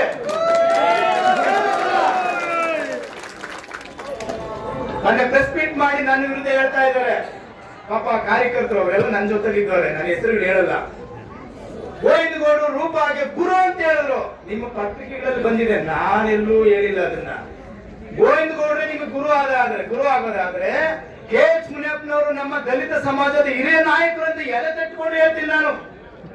ನನಗೆ ಆ ಅಭಿಮಾನ ಇದೆ, ನನಗೆ ಆ ಪ್ರೀತಿ ಇದೆ. ರಾಜಕಾರಣ ಬಿಸಾಕ್ರಿ, ಆಮೇಲೆ ನೋಡೋಣ. ಶೋಷಿತ ಸಮಾಜದ ಒಬ್ಬ ಹಿರಿಯ ನಾಯಕ, ಮುಖ್ಯಮಂತ್ರಿ ಪದವಿ ಬೇಕು ಅಂತ ಕೇಳ್ತಾ ಇದ್ದಾರೆ ಅವರು ಒಂದು ಅರ್ಜಿ ಹಾಕವ್ರೆ. ಅಂತ ಮಹಾನ್ ನಾಯಕನ ಹೊಟ್ಟೆಯಲ್ಲಿ ಹುಟ್ಟಿದಂತ ನೀವು ನಿಮ್ಮ ತಂದೆಯನ್ನ ಪೂಜಿಸಬೇಕ ಹೊರತು ಗೋವಿಂದಗೌಡ ಅಂತೇಳಿ ಪೂಜಿಸಬೇಕಂತ ಹೋಗಿದ್ದೀರಲ್ಲ, ಇದು ನ್ಯಾಯನಾ? ಇದು ಮೀಸಲು ಕ್ಷೇತ್ರ ಅಲ್ವಾ? ಯಾರು ಓಟ್ ಹಾಕಿದ್ ನಿಮ್ಗೆ? ಈ ಕ್ಷೇತ್ರ ಜನ. ಈ ಕ್ಷೇತ್ರ ಜನ. ನಾನು ಕೇಳೋದ್ರಲ್ಲಿ ಏನಾದ್ರು ತಪ್ಪಿದ್ಯಾ? ಬೆಳಗ್ಗೆ ಆದ್ರೆ ಬ್ಯಾಲಳಿಗೆ ಹೋಗಿ ಬೆಳಗ್ಗೆ 6 ಗಂಟೆಗೆ ಹೋಗಿ ಕ್ಷೇತ್ರ ಜನ ಅಲ್ಲಿ ನಿಂತಿದ್ದಾರೆ. ಪಾಪ ಯಾಕೆ ಹೋಗ್ತಾರೋ ಗೊತ್ತಿಲ್ಲ. ಯಾರು ಹೇಳ್ತಾ ಇದ್ರು ನಮ್ಮ ಕ್ಷೇತ್ರದಲ್ಲಿ ಇರ್ತಕ್ಕಂಥ ಅಧಿಕಾರಿಗಳೆಲ್ಲ ಜೀಪ್ಗಳು, ಕಾರ್ಗಳು ಎಲ್ಲ ಅವ್ರ ಮನೆ ಹತ್ರ ಕ್ಯೂ ನಿಂತಿರ್ತದೆ ಅಂತಂದ್ರು. ಗೊತ್ತಿಲ್ಲ. ನಾನು ಬಹಳ ಕಡಿಮೆ ಓದಿರೋದು. ನಮ್ಮ ತಂದೆ ತಾಯಿ ನನಗೆ ಗೌರ್ಮೆಂಟ್ ಸ್ಕೂಲಲ್ಲಿ ಓದಿಸಿದ್ರು. ನಿಮ್ ತಂದೆ ತಾಯಿ ನಿಮಗೆ ಬಹಳ ಚೆನ್ನಾಗಿ ಓದಿಸಿದ್ದಾರೆ. ನೀವು ಬಹಳ ಚೆನ್ನಾಗಿ ಮಾತಾಡ್ತೀರಿ. ಕಾಮ ಫುಲ್ ಸ್ಟಾಪ್ ಇಲ್ಲದೆ ಮಾತಾಡ್ತೀರಿ, ನಾನು ಗಮನಿಸಿದ್ದೀನಿ. ಇಷ್ಟು ತಿಳುವಳಿಕೆ ಇರೋರು, ಇಷ್ಟು ಜ್ಞಾನ ಇರುವಂತವ್ರು ಯಾಕೆ ಆ ಗುರು ಇಟ್ಕೊಂಡಿದ್ದೀರಿ? ನಿಮ್ ತಂದೆ ಸಲಹೆ ತಗೊಳ್ಬಾರ್ದ? ಆ ರೂಪವೇ ಎಂತ ಅನುಭವಿಗಳವರು. 7 ಬಾರಿ ಈ ಜಿಲ್ಲೆಯಲ್ಲಿ ಸಂಸದರಾದಂತವರು, 4 ಬಾರಿ ಕೇಂದ್ರದಲ್ಲಿ ಮಂತ್ರಿ ಆದಂತವರು, ಈ ರಾಜ್ಯದಲ್ಲಿ ಕ್ಯಾಬಿನೆಟ್ ಸಚಿವರು, ಆಹಾರ ಮಂತ್ರಿಗಳು. ರೇಷನ್ ಕಾರ್ಡ್ ಕೊಡೋಕೆ ಕಾನೂನು, ಮಕ್ಕಳು ಕೆಲಸಕ್ಕೆ ಹೋಗ್ತಾರೆ, ಸಂಬಳ ಜಾಸ್ತಿ ಆಗಿದೆ, ಅವ್ರು ರೇಷನ್ ಕಾರ್ಡ್ ತೆಗಿಬಾರ್ದು, ಪೆನ್ಷನ್ ತೆಗಿಬಾರ್ದು. ಅವರು ನಮ್ಮವರು, ನಮ್ಮ ಕರ್ನಾಟಕದವರು, ನಮ್ಮ ಕೆಜಿಎಫ್ ಮಕ್ಕಳು, ತಾಯಂದಿರವರು ಚೆನ್ನಾಗಿ ಬದುಕಲಿ ಅಂತೇಳಿ ಯೋಜನೆಗಳು ಜೀವಂತವಾಗಿಟ್ಟಿದ್ರು. ಆದ್ರೆ ನೀವು ಬಂದು ಅವ್ರ ಬಾಳಲ್ಲಿ ಕಲ್ಲಾಕಿ, ಮಣ್ಣಾಕಿ, ಬೀದಿಯಲ್ಲಿ ಬಂದು ಕುತ್ಕೊಳ್ಳಂಗ್ ಮಾಡಿದರೆ ಈ ತಾಯಂದಿರನ್ನ. ಈ ಶಾಪ ತಟ್ಟಲ್ವಾ? ಅಧಿಕಾರ ಎಷ್ಟು ದಿನ? ಅನ್ಬಾ ಅಂತ ತಾಯಿ ಮಾರುಗಳೇ, ವಾಲಿಬರ್ಗಳೇ,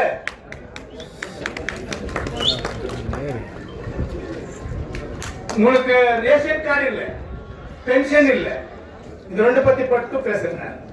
ஏன்னா 60 ஏக்கர் நிலம், ஐயோ அது எங்க இருக்குது, நம்மளுக்கு எனக்கு பென்ஷன் கொடுத்தா போதும், ரேஷன் கார்டு கொடுத்தா போதும் நீங்க கேட்டு கரெக்ட் தானே ரவி? 4000 ரேஷன் கார்டு எடுத்துட்டாங்க. இது நாம இல்ல, ரூபா அவங்க அப்பா முனியப்பா, இவங்க 2 பேர் தான் 4000 ரேஷன் கார்டு எடுத்திருக்கிறது. இதுக்கு நாம போராட்டம் பண்ணிருக்கிறோம். தெருவுல நான் வந்திருக்கிறேன், வார்டு வந்திருக்கிறேன், ஊரெல்லாம் பேசுது. சம்பங்கி போராட்டம் பண்றோம், பென்ஷன் வருது, ரேஷன் கார்டு வருது, நம்ம எல்லாம் போன் வாங்குவோம்னு சொல்லி வந்திருக்கிறாங்க. இங்க இருக்கிறவங்க யாருக்கும் நான் காசு கொடுக்கல. நீங்க 200 பேர் 300 ரூபாய் கொடுத்துட்டு அங்கே முனிசிபாலிட்டி கிட்ட கொடுத்து இருக்கிறீங்க. உங்களுக்கு வெக்கம் இல்லையா? அது இன்னைக்கே செய்யணுமா? நீ வச்சு டேட் எது? 14ஆம் தேதி. நான் வச்ச டேட் 5ஆம் தேதி. அது என்னத்துக்கு முன்னாடி வந்துருச்சு? 9 நாள் முன்னாடி. பயம். நான் பேசுறது இல்ல, இது ஊரெல்லாம் பேசுது. பேசுறேன். சாயங்காலம் வீட்டுக்கு போங்க. ஏன்னா சண்டே இருக்குதா தெரியல, ஏன்னா இது மத்தியில குரு இருக்கிற அவங்க இந்த குடும்பத்தை பாடு பண்ணி, நீங்க அதுக்கு பயப்படாம அப்பா வீட்டுக்கு போய், அப்பா எங்க கான்ஸ்டியூன்சில 4000 ரேஷன் கார்டு நீ எடுத்துக்கிறேன்னு கேட்கணும். இப்ப கேட்கணும் அப்பாவே. என்னை நம்பி ஓட்டு போட்டு ஜெயிக்க வச்சிருக்கிறாங்க. அதனால இந்த 4000 கார்டு கொடுக்கலன்னா திருப்பி நான் வேறு தெருவுக்கு நான் போக முடியாது, ஓட்டு கேட்க முடியாது. அப்படியே நான் தோல் எடுத்து எல்லாம் தொட்டு வாங்குவோம். அதனால தயவு செஞ்சு நீ இன்னைக்குதான் ஆர்டர் பண்ணி ஒரு சர்க்குலர் கொடுங்க அப்படின்னு நீங்க கேட்கணும் அப்பா வீட்டுல போயிட்டு. உங்க அப்பாவே மந்திரி இருக்கும்போது எந்த பையன் சொல்லுங்க? ஏன்னா அடுத்தவங்க மந்திரி இருந்தா எப்படி கேட்கறது, என்ன சட்டம், அதுவும் இது வந்து பேசுவாங்க. இப்ப வந்து சட்டம் கிட்ட ஒண்ணு இல்ல, நீ போகாத இருக்கிறதா சட்டம். அப்பா கிட்ட போய் கேட்காத ஒரு சட்டம். போகணும், கேட்கணும். பென்ஷன் யாருது? இவங்க கிட்ட இருக்கிற பென்ஷன் எல்லாம் வாங்கிட்டு என்ன பண்றீங்க? அந்த 800 ரூபாய், 1000 ரூபாய், 1200 ரூபாய் ஏன் வாங்குறீங்க வாபஸ்? நீங்க கேட்கிற டாக்குமெண்ட் அவங்க கிட்ட எங்க இருக்குது? கேட்டா நீ மகன்களை நீங்க கூட வைங்க, நீ குடும்பம் ஒன்னா இருக்கக்கூடாது, நீங்க எல்லாம் பிரிச்சுட்டு வாங்கன்னு சொல்றீங்க. நீங்க இந்த அம்மா இந்த தாசில்தார் 1 மாசம் இருக்குது வந்து, இந்த அம்மாவுக்கு நான் 1 மாசம் பின்னாடியே ஒரு லெட்டர் கொடுத்தேன். பாருங்க, பென்ஷன் இப்படி இருக்குது, ரேஷன் கார்டு இப்படி இருக்குது, 60 ஏக்கர் நேரம் அந்த இது சீனிவாஸ் கொடுக்க திருப்பிட்டு இருக்கிறாங்க, அது வாபஸ் வாங்குங்கன்னு நான் சொன்னேன். இது வரைக்கும் இந்த அம்மா மூச்சு வாங்கி ஒரு வார்த்தை கூட பேசணும். பிரஸ்காரம் நீங்க கேட்டீங்க இல்லையா தெரியாது. போராட்டம் பண்றோம். பெங்களூர்ல நம்ம ஸ்டேட் பிரசிடென்ட் சொல்லி போராட்டம் பண்றோம். அப்புறம் நம்ம கவர்மெண்ட் வந்துச்சுன்னா வந்தே வருது. ಹಿಂಗೆಲ್ಲ ಮನ್ಸ್ಲೇವೆ ಈಗ ನಾನೇ ನಿಕ್ರೆ ಹಿಂಗೆಲ್ಲ நம்ம கவர்மெண்ட் வரும் முன்னாடி நம்ம டிஸ்ட்ரிக்ட் பிரசிடென்ட் ரிக்வெஸ்ட் பண்ணி நம்ம விபாக் பிரபாரி நம்ம பெரிய லீடர் வந்திருக்காங்க கேட்டரிங் அவங்களுக்கு ரிக்வெஸ்ட் பண்ணி எம்பிக்கு ஒரு அப்பீல் பண்றேன் ஸ்டேட் பிரசிடென்ட் கிட்ட சொல்லி நேரு பிளாஸ்ல இது யார் யாருக்கு பென்ஷன் அது எவ்வளவுனா பணம் வரட்டும் அவங்க வீட்டுல ஏதனா சம்பாதனை பண்ணிட்டோம் மறுபடி திருப்பி அவங்களுக்கு பென்ஷன் வரணும் ரேஷன் கார்டு வரணும் ஏதோ அந்த இருப்போம் நாங்கெல்லாம் மேனிஃபெஸ்டோ கொடுத்து உங்களுக்கு எல்லாம் வரும் இது அசூரன்ஸ் பண்றாங்க ஆனா இவங்க பார்க்கலாம் நம்ம போராட்டம் பண்ணிருக்கிற இப்போ அவங்களுக்கு இது மெமரண்டம் கொடுக்குறோம் அவங்க எதனா ஸ்டெப் எடுக்கலன்னா இங்க இருக்கிற ஒவ்வொரு ஆபீசர் கூட என்னென்ன செய்யணும் எல்லாம் தெரியும் நம்மளுக்கு யாரு கூட இது நம்ம எம்பி இருக்கும் போது பணம் ஸ்டேட் கவர்மெண்ட் பணம் பிடிச்சி இது கட்டிட்டு இந்த இனாகிரேஷனுக்கு நம்ம ரெவென்யூ மினிஸ்டர் அசோக் கண்ணா வந்தார் அதனால இங்க வந்திருக்கிறவங்க யாரோ நீங்க நோப்படாதீங்க உங்க வீட்டு பிள்ளை மாதிரி நான் வேலை செய்யறேன் ನಿಮ್ಮ ಮನೆ ಮಗನಾಗಿ ನಾನು ಇರ್ತೇನೆ ನಿಮ್ಮ ಸೇವಕನಾಗಿ ಕೆಲಸ ಮಾಡ್ತೇನೆ ನಿಮ್ಮ ಪರವಾಗಿ ಯಾವುದೇ ಸಮಸ್ಯೆ ಬಂದರೂ ಕೂಡ ಹೋರಾಟದಲ್ಲಿ ಭಾಗವಹಿಸಿ ನಮ್ಮ ಮುಖಂಡರಿಗೆಲ್ಲ ಜೊತೆ ಇಟ್ಕೊಂಡು ನಿಮಗೆ ನ್ಯಾಯ ಕೊಡಿಸುವಂತ ಕೆಲಸವನ್ನ ಮಾಡ್ತೇವೆ ಮತ್ತು ನಮ್ಮ ಪೊಲೀಸ್ ಅಧಿಕಾರಿಗಳು ನಮಗೆ ಈ ಹೋರಾಟ ಮಾಡಲಿಕ್ಕೆ ಸಹಕರಿಸಿದ್ದಾರೆ ಎಲ್ಲೋ ಒಬ್ಬೊಬ್ಬರು ಸ್ವಲ್ಪ ವಿರುದ್ಧ ಮಾಡ್ತಾರೆ ಇದ್ದೇ ಇರ್ತಾರೆ ನಮ್ಮ ಜಿಲ್ಲಾಧ್ಯಕ್ಷ ಹೇಳಿದಕ್ಕೆ ಇನ್ನು ಉಳಿದ ಎಲ್ಲ ಅಧಿಕಾರಿಗಳು ಎಲ್ಲರೂ ನಮ್ಮ ವಿರುದ್ಧ ಇಲ್ಲ ಅದಕ್ಕಾಗಿ ತಾಲೂಕು ತಹಶೀಲ್ದಾರ್ಗೆ ನಾವು ಈ ಹೋರಾಟದ ಮೂಲಕ ನಾವು ವಿನಂತಿಯನ್ನು ಮಾಡ್ತೇವೆ ನಾವು ಕೊಟ್ಟಂತ ಮನವಿಗೆ ನೀವು ಯಾವ ಕ್ರಮ ತೆಗೆದುಕೊಂಡಿದ್ದೀರಿ ಅನ್ನುವಂಥದ್ದನ್ನ ಒಂದು ವಾರದೊಳಗಡೆ ನಮಗೆ ಕೊಡಬೇಕು ಒಂದು ವಾರದೊಳಗಡೆ ನಿಮ್ಮ ಕ್ರಮವನ್ನು ಕೊಡಬೇಕು ಕಳೆದ ಸಾರಿ ಬಂದಾಗ ನೀವು SIR ಅಂತ ಹೇಳಿ ನಮಗೆ ಸಮಯ ತಗೊಂಡ್ರಿ SIR ಮುಗಿದೋಯ್ತು ಇವತ್ತೈದು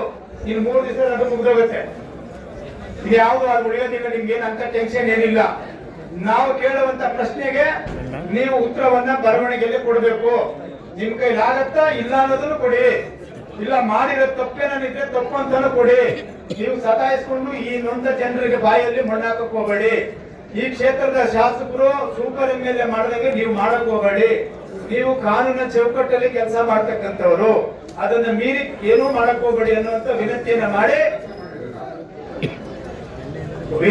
ಮಾಡಿ ಇಲ್ಲಿ ಬಂದಂತ ನೂರಾರು ಜನರಿಗೆ ಏನೇನು ಸಮಸ್ಯೆಗಳು ಎತ್ಕೊಂಡ್ ಬಂದಿದ್ರು ಅದಕ್ಕೆಲ್ಲ ಸ್ಪಂದಿಸಿ ಕೆಲಸ ಮಾಡಬೇಕು ತಾಲೂಕು ಆಫೀಸಲ್ಲಿ ಯಾರನ್ನು ಕೂಡ ನೀವು ಹಣ ವಸೂಲಿ ಮಾಡೋದಕ್ಕೆ ಬಿಡಬಾರದು ಬಡವರು ಬರ್ತಕ್ಕಂಥವ್ರಿಗೆ ನೀವು ನೇರವಾಗಿ ಅವರ ಸಮಸ್ಯೆಗಳನ್ನ ಆಲಿಸಿ ಅವರಿಗೆ ಪರಿಹಾರವನ್ನು ಹುಡುಕೊಡ್ಬೇಕು ಅನ್ನುವಂತ ವಿಷಯವನ್ನ ನಿಮ್ ಗಮನಕ್ಕೆ ತಂದು ನಾವು ಈಗ ನಡೆಯುವಂತ ಈ ಸಾಂಕೇತಿಕ ಕಾರ್ಯಕ್ರಮವನ್ನ ನೀವು ಲಘುವಾಗಿ ತೆಗೆದುಕೊಳ್ಬಾರ್ದು ಇದು ಒಂದು ರೀತಿ ಹೋರಾಟದ ಪ್ರಾರಂಭದ ದಿನ ಅಂತ ತೆಗೆದುಕೊಳ್ಬೇಕು ಜಾತಿ ಪ್ರಮಾಣ ಪತ್ರ ಆದಾಯ ಪ್ರಮಾಣ ಪತ್ರಕ್ಕೆ ಇಲ್ಲಿ ಬಂದ್ರೆ ನೀವು ಕೇಳಬಾರ್ದು ದಾಖಲೆಗಳನ್ನ ಕೇಳೋದು ಅವರ ಹತ್ರ ಇಲ್ಲದೆ ಇರ್ತಕ್ಕಂತ ದಾಖಲೆಗಳನ್ನ ಕೇಳೋದು ನೀವು ವಾಪಸ್ ಕಳಿಸೋದು ಆಮೇಲೆ ವಯಸ್ಸಾದವರೆಲ್ಲ ಬಂದ್ರೆ ನೀವು ಬೈದು ಕಳಿಸೋದು ಇಲ್ಲಿ ಮರ್ಯಾದೆಯಿಂದ ಮಾಡಂತದ್ದು ಮಾಡಕ್ ಹೋಗ್ಬೇಡ್ರಿ ಸರ್ಕಾರ ಆಫೀಸ್ ಇರೋದು ಇಂಥವ್ರು ಬಂದಾಗ ಪ್ರೀತಿಯಿಂದ ಮಾತಾಡಿ ಅವ್ರಿಗೆಲ್ಲ ಕೆಲಸಗಳನ್ನ ಮಾಡ್ಕೊಡ್ಬೇಕು ಆಗದೆ ಇರ್ತಕ್ಕಂಥ ಕೆಲಸಗಳು ಕೂಡ ಯಾವ ರೀತಿ ಪರಿಹಾರ ಹುಡುಕ್ಬೇಕು ಅನ್ನೋಂಥದ್ದನ್ನ ಹುಡುಕಿ ಅವ್ರಿಗೆ ಮಾಡ್ಕೊಡ್ಬೇಕು ಅಂತೇಳಿ ನಾನು ಈ ಸಂದರ್ಭದಲ್ಲಿ ಹೇಳ್ತಾ ನಾನು ಇಷ್ಟೊಂದು ವಿಷಯಗಳನ್ನ ನಿಮ್ಮೆಲ್ಲರ ಮುಂದೆ ತಾಲೂಕು ಕಚೇರಿಯಲ್ಲಿ ಧರಣಿ ಮೂಲಕ ಮಾತಾಡಿದ್ದೇವೆ ಇವೆಲ್ಲವೂ ಕೂಡ ಸಾರ್ವಜನಿಕರ ಪರವಾಗಿರುವಂತ ಸಮಸ್ಯೆಗಳು ಇದನ್ನ ಕೂಡಲೇ ಬಗೆಹರಿಸಬೇಕು ಅಂತ ಹೇಳ್ತಾ ಈಗ ನಮ್ಮ ಮನವಿಯನ್ನ ನಮ್ಮ ತಾಲೂಕು ದಂಡಾಧಿಕಾರಿಗಳಿಗೆ ಕೊಡ್ತಾ ಇದ್ದೀವಿ ನೀವು ಇದನ್ನ ತೆಗೆದುಕೊಂಡು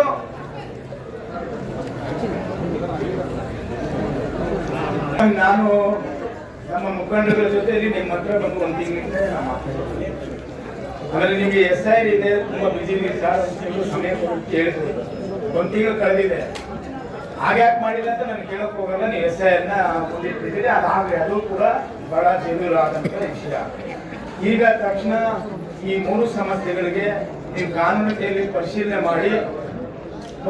ಮಾಡಿ ನಾನು ಈ 3 ವಿಷಯಗಳನ್ನ ನಿಮ್ಮ ಮುಂದೆ ಓದ್ಬಿಡ್ತೀನಿ ನಾನು ಮನವಿ ಕೊಡೋದ್ರಿಂದ ಕೆಜಿಕೋಟೆ ಗ್ರಾಮದ ಸರ್ವೆ ನಂಬರ್ 121ರಲ್ಲಿ 60 ಎಕರೆ ಜಮೀನನ್ನು ಅಕ್ರಮವಾಗಿ ಮಾಡಿರುವುದನ್ನು ರದ್ದು ಮಾಡಬೇಕು. ಈಗಾಗಲೇ ನಮ್ಮ ಅರಣ್ಯ ಇಲಾಖೆಯವರು ಇದು ನಮ್ಮ ಜಮೀನು ಅಂತ ಹೇಳಿ ನಮಗೆ ಪತ್ರವನ್ನು ಕೊಟ್ಟಿದ್ದಾರೆ. ಅವ್ರ ಸರ್ವೆಯನ್ನು ಕೂಡ ಮಾಡಿದರೆ, ನಕ್ಷೆನೂ ಇದೆ. ಆಮೇಲೆ ಸುಮಾರು 4,000 ಪಡಿತರ ಚೀಟಿ ಅಂತ ನಾವು ಹೇಳಿದ್ದೇವೆ. ಅಂಕಿಅಂಶ ಇವತ್ತು ಸಂಬಂಧಪಟ್ಟ ಅಧಿಕಾರಿಗಳು ಯಾವಾಗಲೂ ಕೂಡ ಸಾರ್ವಜನಿಕವಾಗಿ ಬಹಿರಂಗ ಪಡಿಸಿಲ್ಲ. ಅದ್ರ ಬಗ್ಗೆನೂ ಕೂಡ, ಯಾಕಂದ್ರೆ ನಿಮ್ಗೆ ತಾಲೂಕು ದಂಡಾಧಿಕಾರಿಗಳಲ್ಲಿ ಎಲ್ಲಾ ಇಲಾಖೆಗಳು ನಿಮ್ ಕೈ ಕೆಳಗಡೆ ಬರ್ತದೆ. ಆಮೇಲೆ ಪಡಿತರ ಇದು ವೃದ್ಧಾಪ್ಯ ವೇತನ, ಅಂಗವಿಕಲನ ವೇತನ ಮತ್ತೆ ನಮ್ಮ ವಿಧವಾ ವೇತನ, ಈ 3 ನಿಂತೋಗಿರೋದು ನಿಮ್ಗೆಲ್ಲ ಗೊತ್ತಿದೆ. ಮಾನದಂಡಗಳು ಏನಾದ್ರು ಈಗೇನು ಅದೇನು ಹೊಸದಾಗಿ ಬಂದಿಲ್ಲ. ಅವ್ರು ಹೇಳ್ತಾ ಇದ್ರು ಕೇಂದ್ರ ಸರ್ಕಾರ ಈಗ ಒಂದು ಸರ್ಕ್ಯುಲರ್ ಕೊಟ್ಟಿದ್ರು. ಕೇಂದ್ರ ಸರ್ಕಾರ ಏನಂದ್ರೆ 3 ತಿಂಗಳಿಗೆ 6 ತಿಂಗಳಿಗೆ ವರ್ಷಕ್ಕೆ ಒಂದೊಂದು ಸರ್ಕ್ಯುಲರ್ ಅನ್ನ ಕಳಿಸ್ತದೆ. ಅದು ನಾವು ಅಧಿಕಾರದಲ್ಲಿ ಇದ್ದಾಗಲೂ ನಮ್ಗೆ ಬರ್ತಾ ಇತ್ತು. ಆದ್ರೆ ಅದ್ರ ಮುಂದೆ ಇಟ್ಕೊಂಡು ಯಾರು ಪೆನ್ಷನ್ ಕೂಡ ನಾವು ತೆಗಿಯಕ್ ಹೋಗಿಲ್ಲ. ಅದೇನು ದೊಡ್ಡ ಮಾನದಂಡ ಅಂತ ಏನಲ್ಲ. ಅದನ್ನ ಸಡಿಲಗೊಳಿಸೋದಕ್ಕೆ ಯಾವ ರೀತಿ ಕ್ರಮ ತೆಗೆದುಕೊಂಡು ನಿಮ್ಮ ಹಂತದಲ್ಲಿ ಆದ್ರೆ ಮಾಡಿ, ಇಲ್ಲ ಅಂದ್ರೆ ನೀವು ಇದನ್ನ ಮೇಲಾಧಿಕಾರಿಗಳಿಗೆ ತಕ್ಷಣ ಸಮಸ್ಯೆ ಇದೆ ಅಂತೇಳಿ ನೀವು ಅವ್ರಿಗೆ ಒತ್ತಾಕಿ ಕೂಡಲೇ ನಮ್ಗೆ ಈ ಸಮಸ್ಯೆಗಳ ಬಗ್ಗೆ ನಿಮ್ಮಿಂದ ನಮಗೆ ಉತ್ತರ ನಾವು ಬಯಸ್ತಾ ಇದ್ದೀವಿ. ಅದ್ರ ಜೊತೆಗೆ ಸಾರ್ವಜನಿಕರು ಕಚೇರಿಗೆ ಬಂದಾಗ ನಿಮ್ಮ ಆಡಳಿತ ಅಧಿಕಾರಿಗಳು, ಮ್ಯಾನೇಜರ್ ಇರ್ಬೋದು, ಅದ್ರ ಕೆಳಗಡೆ ಇರ್ತಕ್ಕಂಥ ಅಧಿಕಾರಿಗಳು ವಯಸ್ಸಾದವ್ರು ಬಂದ ನಾನೆಲ್ಲ ಏರಿಯಾಗಳಿಗೆಲ್ಲ ಹೋದಾಗ ಹೇಳಿದ್ರು, ಕ್ಯಾಸ್ಟ್ ಸರ್ಟಿಫಿಕೇಟ್, ಇನ್ಕಮ್ ಸರ್ಟಿಫಿಕೇಟ್ ಬಂದ್ರೆ ಅವ್ರನ್ನ ಒಂದು ರೀತಿ ಬೈದು ಕಳಿಸಂತ ಒಂದು ಪ್ರವೃತ್ತಿ ಬೆಳೆಸ್ಕೊಂಡಿದ್ದಾರೆ. ಇದು ಆಗ್ಬಾರ್ದು. ಯಾಕಂದ್ರೆ ಇವರೆಲ್ಲ ಬರೋರು ವಯಸ್ಸಾದವರು, ಮತ್ತೆ ಎಷ್ಟೋ ಜನ ಎಲ್ಲರ ಮನೆ ಮೇಲೆ ಮಕ್ಕಳಿದ್ದಾರೆ, ಕಾಲೇಜಿಗೆ ಅಡ್ಮಿಷನ್ ಹೋಗ್ತಾರೆ, ಸ್ಕೂಲ್ಗೆ ಅಡ್ಮಿಷನ್ ಹೋಗ್ತಾರೆ, ಬೇರೆ ಇನ್ನೇನಕ್ಕೂ ಬೇಕಾಗುತ್ತೆ. ಅದನ್ನ ಏನಾದ್ರೂ ಮಾಡ್ಕೊಳ್ಳೋದಕ್ಕೆ ಕ್ರಮ ತೆಗೆದುಕೊಳ್ಬೇಕು. ಆಫೀಸ್ ಅಂತ ಹೇಳಿದ್ರೆ ಒಂದು ರೀತಿ ಆಸ್ಪತ್ರೆ ಇದ್ದಂಗೆ. ಡಾಕ್ಟರ್ ನೋಡಿದ ತಕ್ಷಣ ನಮ್ಗೆ ಇಲ್ಲಿ ಎಲ್ಲ ನಮ್ಮ ಕಾಯಿಲೆ ಮೇಲೆ ಮಾಡ್ತಾರೆ. ತಾಲೂಕ್ ಆಫೀಸ್ ಬಂದ್ರೆ ನಮ್ಮ ಸಮಸ್ಯೆಗಳಿಗೆಲ್ಲ ಇಲ್ಲಿ ಪರಿಹಾರ ಸಿಗುತ್ತೆ ಅಂತ ಬರ್ತಾರೆ. ಅದಕ್ಕೆ ನೀವು ಸ್ವಲ್ಪ ಈ ಕಡೆ ಗಮನ ಹರಿಸಿ ಆ ತರದಕ್ಕೆ ಅವಕಾಶ ಮಾಡಿಕೊಡದೆ ಇವರು ಬಂದಂತವ್ರಿಗೆ ತಾಲೂಕ್ ಆಫೀಸ್ ಅಂದ್ರೆ ಇದು ನಮ್ಗೆ ಒಳ್ಳೆ ಪ್ರೀತಿಯಿಂದ ಮಾತಾಡ್ತಾರೆ, ಕೆಲಸ ಆಗ್ತದೆ ಅನ್ನುವಂಥ ನಂಬಿಕೆ ವಿಶ್ವಾಸವನ್ನ ಮೂಡಿಸುವಂತ ಒಂದು ವಾತಾವರಣ ನೀವು ನಿರ್ಮಾಣ ಮಾಡ್ಬೇಕಂತ ಹೇಳಿ ಇಷ್ಟು ವಿಷಯಗಳನ್ನ ಹೇಳಿದೀವಿ. ದಯಮಾಡಿ ಇದನ್ನು ಸ್ವೀಕಾರ ಮಾಡಿ ಒಂದು ವಾರದೊಳಗಡೆ ನಮ್ಗೆ ಉತ್ತರವನ್ನು ಕೊಡ್ಬೇಕಂತ ಹೇಳಿ ವಿನಂತಿಯನ್ನ ಮಾಡ್ತೀನಿ. ಈ ಬಗ್ಗೆ ತಾವೊಂದು ಮಾತಾಡಿ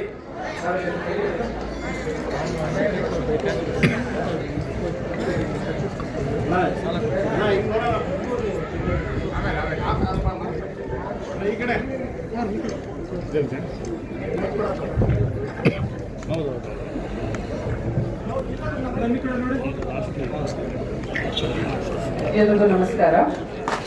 ಇದೇನು ನೀವು 1 ತಿಂಗಳ ಹಿಂದೆ ಅರ್ಜಿ ಕೊಟ್ಟಿದ್ರಿ ಕೆಜಿಕೋಟೆ ಗ್ರಾಮದ ಸರ್ವೆ ನಂಬರ್ 121 ಬಗ್ಗೆ. ಸೊ ಅದಕ್ಕೆ ನಮಗೆ ನಾವು KGF ಹೊಸ ತಾಲೂಕಾಗಿ 2018 ನಂತರ ನಿರ್ಮಾಣ ಆಗಿರೋದ್ರಿಂದ ನಾವು ಮೂಲ ದಾಖಲಾತಿ ಪರಿಶೀಲನೆಗೆ ನಾವು ಬಂಗಾರಪೇಟೆ ತಾಲೂಕು ತಹಶೀಲ್ದಾರ್ಗೆ ಬರೆದಿದ್ದೀವಿ. ಅವ್ರ ಕಡೆಯಿಂದ ನಮಗೆ ಒಂದಷ್ಟು ಮಾಹಿತಿ ಸಿಗಬೇಕಾಗಿದೆ. ಸೊ ಅದು ಬಂದ ನಂತರ ನಾವು ಇದ್ರ ಬಗ್ಗೆ ಏನು ಕ್ರಮ ವಹಿಸಿದ್ದೀವಿ ಅಂತ ನಿಮಗೆ ಲಿಖಿತ ರೂಪದಲ್ಲಿ ನಿಮಗೆ ಮಾಹಿತಿಯನ್ನು ತಲುಪಿಸೋಕ್ಕೆ ನಾವು ಕ್ರಮ ತಗೊಳ್ತೀವಿ. ಮತ್ತು ಎರಡನೇದು 4,000 ಪಡಿತರ ಚೀಟಿ. So BPL card APL card ಆಗಿರುವಂತಹ ಒಂದು ಸಿಚುವೇಶನ್. ಅದರಲ್ಲಿ ನಮ್ಮ ಫುಡ್ ಅವರು ನಿಮಗೆ ಸ್ಟ್ಯಾಟಿಸ್ಟಿಕ್ಸ್ ಪ್ರಕಾರ ಮಾಹಿತಿ ಕೊಡ್ತಾರೆ.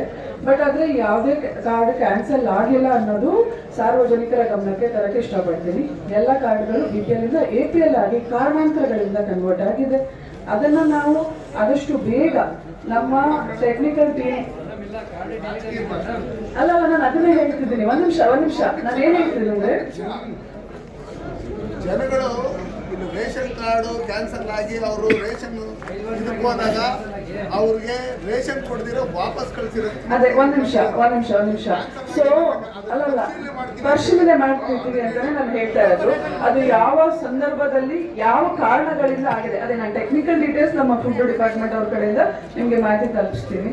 ಮತ್ತೆ ಪೆನ್ಷನ್ ಅವ್ರದ್ದು ಏನಾಗಿತ್ತು ಅಂದ್ರೆ 14,000 ಸಂಶಯಾಸ್ಪದ ಪೆನ್ಷನರ್ಸ್ ಮಾಶಾಸನ ಪಡೆಯೋರ್ದು ನಮಗೆ ಪಟ್ಟಿ ಕಟ್ಟಿದ್ರು ನಮ್ಮ ಸರ್ಕಾರದ ಹಂತದಿಂದ. ಅದರಲ್ಲಿ ನಾವು ವೆರಿಫೈ ಮಾಡಿ 800 ಜನದ ಪೆನ್ಷನ್ಸ್ನ ಅವಾಗ ಕಂಟಿನ್ಯೂ ಮಾಡಿದ್ವಿ. ಸಸ್ಪೆನ್ಷನ್ ಸ್ಟೇಜಲ್ಲಿ ಇಟ್ಟಿಲ್ಲ. ಅಂದರೆ ಯಾವುದೇ ಪೆನ್ಷನರ್ಸ್ 14,000ದಲ್ಲಿ ಯಾರೆಲ್ಲ ಇದ್ರೋ ಅವರು ಅಷ್ಟು ಜನದ್ದು ಸಸ್ಪೆನ್ಷನ್ ಅಲ್ಲಿ ಇಟ್ಟಿದ್ದೀವಿ. ಸೊ ಸಸ್ಪೆನ್ಷನ್ ಅಂದ್ರೆ ಅದನ್ನ ತಹಶೀಲ್ದಾರ್ ಲಾಗಿನ್ಗೆ ಪುಷ್ ಮಾಡ್ತಾರೆ. ಸಸ್ಪೆನ್ಷನ್ ಆದ ಕೂಡಲೇ ತದನಂತರ ಅದನ್ನ ನಾವು ಕಂಟಿನ್ಯೂ ರನ್ ಮಾಡೋದಕ್ಕೆ ಅವಕಾಶ ಇರುತ್ತೆ. ಸೊ ಸಸ್ಪೆನ್ಷನ್ ಅಲ್ಲಿ ಇಟ್ಟಿದ್ದೀವಿ. ಇನ್ನು 13,055 ಅರ್ಜಿಗಳು ನನ್ನ ತಹಶೀಲ್ದಾರ್ ಲಾಗಿನಲ್ಲಿ ಉಳ್ಕೊಂಡಿದೆ. ಅದನ್ನ 200 ಅರ್ಜಿ ಅಷ್ಟು ಈಗ SIR ಕೆಲಸದ ಮಧ್ಯದಲ್ಲಿ ಪರಿಶೀಲನೆ ಮಾಡಿದ್ದೀವಿ. ಅದನ್ನ ನಾವು ರನ್ ಮಾಡೋದಕ್ಕೆ ಕಂಟಿನ್ಯೂ ಸಹ ಮಾಡಿದ್ದೀವಿ. ಉಳಿದಿರುವಂತಹ 12,900 ಚಿಲ್ಲರೆ ಏನಿದೆಯೋ ಅದಷ್ಟನ್ನು ನಾವು ಒಂದೊಂದು ಒಂದೊಂದು ಫಲಾನುಭವಿ ಮನೆಗೂ ರೀಚ್ ಆಗಿ ನಮ್ಮ VAR ಮತ್ತು RI ಮುಖಾಂತರ ಅದನ್ನ ನೈಜವಾಗಿ ಅಂದ್ರೆ ಅರ್ಹ ಫಲಾನುಭವಿಗೆ ಏನು ಮಾಶಾಸನ ಸಿಗ್ಬೇಕಿತ್ತು ಅಷ್ಟನ್ನು ತಲುಪ್ಸಕ್ಕೆ ನಮ್ಮ ಕಡೆಯಿಂದ ಆದಂತಹ ಅಷ್ಟು ಕ್ರಮನ ಕೈಗೊಳ್ತೀವಿ ಅಂತ ಹೇಳಕ್ ಇಷ್ಟಪಡ್ತೀನಿ.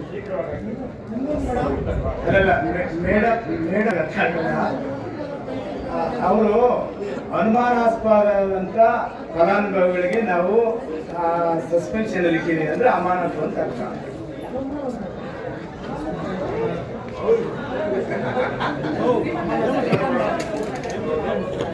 ಆಯ್ತು, ಆಗಿದ್ರು ಒಳ್ಳೇದು. ನೋಡಿ, ನಾನು ಮೇಡಮ್ಗೆ ಏನ್ ಹೇಳ್ತೀನಿ ಅಂದ್ರೆ, ಕಾನೂನು ಬರುತ್ತೆ, ಅಮೆಂಡ್ಮೆಂಟ್ ಬೇರೆ, ಸರ್ಕ್ಯುಲರ್ಗಳು ಬೇರೆ. ಸರ್ಕ್ಯುಲರ್ಗಳನ್ನ ನಾವು ಮನ್ಸು ಮಾಡಬೇಕು. ಕಾನೂನು ಅಂದಾಗ ಅದಕ್ಕೆ ಪಾಲಿಸಬೇಕಾಗುತ್ತೆ, ಅದು ವಿಧಾನಸೌಧ ಒಳಗಡೆ ಆಗುತ್ತೆ. ಆಮೇಲೆ ಈ ಸುತ್ತೋಲೆಗಳು ಬರ್ತವೆ, ಕೂಪಣ್ಣ ಸುತ್ತೋಲೆಗಳು ನಾವು ಮಂತ್ರಿಗಳ ಗಮನಕ್ಕೆ ತಂದು ಶಾಸಕರು ಹೋಗಿ ಅದನ್ನ ಮಾಡಬಹುದು. ನೀವು ಅವರಿಗೆ ಒತ್ತಾಯ ಮಾಡಿ. ನಾವು ಹೇಳ್ತಾ ಇರೋದು ಇಷ್ಟೇ ಮೇಡಮ್, ರೇಷನ್ ಕಾರ್ಡ್ ಕಿತ್ತಾಕ್ಬೇಕು ಮತ್ತೆ ಪೆನ್ಷನ್ ಕಿತ್ತಾಕ್ಬೇಕು ಅಂತೇಳಿ ಆ ಪದ ಈಗ ನಾವ್ ಯಾಕೆ ಸ್ವಾಭಾವಿಕವಾಗಿ ರದ್ದಾಗಿದೆ ಅಂತ ಪದ ಬಳಸ್ತೀವಂದ್ರೆ, ನೀವು ಅದು BPL ಇಂದ APL ಕನ್ವರ್ಟ್ ಆಗಿದೆ ಅಂತ ಹೇಳ್ತೀವಿ. ಕನ್ವರ್ಟ್ ಅನ್ನೋ ಪದ ಮತಾಂತರ ಅನ್ನೋ ಸಂದರ್ಭದಲ್ಲಿ ಬಳಸ್ತೀವಿ. ಅದು ಕನ್ವರ್ಟ್ ಆಗಿದೆ ಅಂತ ಹೇಳಿದ್ರೆ ಇವ್ರಿಗೆ ಯಾರಿಗೂ ಅರ್ಥ ಆಗಲ್ಲ. APL ಕಾರ್ಡೇ ಅದು ಒಂದು ರೀತಿ ಜೀವ ಇದ್ದ ಕಾರ್ಡ್, ಇಟ್ಕೋಬೋದಷ್ಟೇ. ನಮ್ಮ ಕುಟುಂಬದಲ್ಲಿ 8 ಜನ ಇದ್ದೀವಿ ಅಂತ, ಅದ್ರಲ್ಲಿ ಅಕ್ಕಿ ಇಲ್ಲ, ಬೇಳೆ ಇಲ್ಲ, ಸಕ್ಕರೆ ಇಲ್ಲ, ಗೋಧಿ ಇಲ್ಲ. ಇನ್ನು ಮುಂದಕ್ಕೆ ಒಂದು ಹೆಜ್ಜೆ ಹೋದ್ರೆ ಯಾವುದೇ ಆಸ್ಪತ್ರೆಯಲ್ಲಿ ದಾಖಲು ಮಾಡಿಕೊಳ್ಳಲ್ಲ, ಸರ್ಕಾರ ಯೋಜನೆಗಳು ಒಂದೂ ಸಿಕ್ಕಲ್ಲ.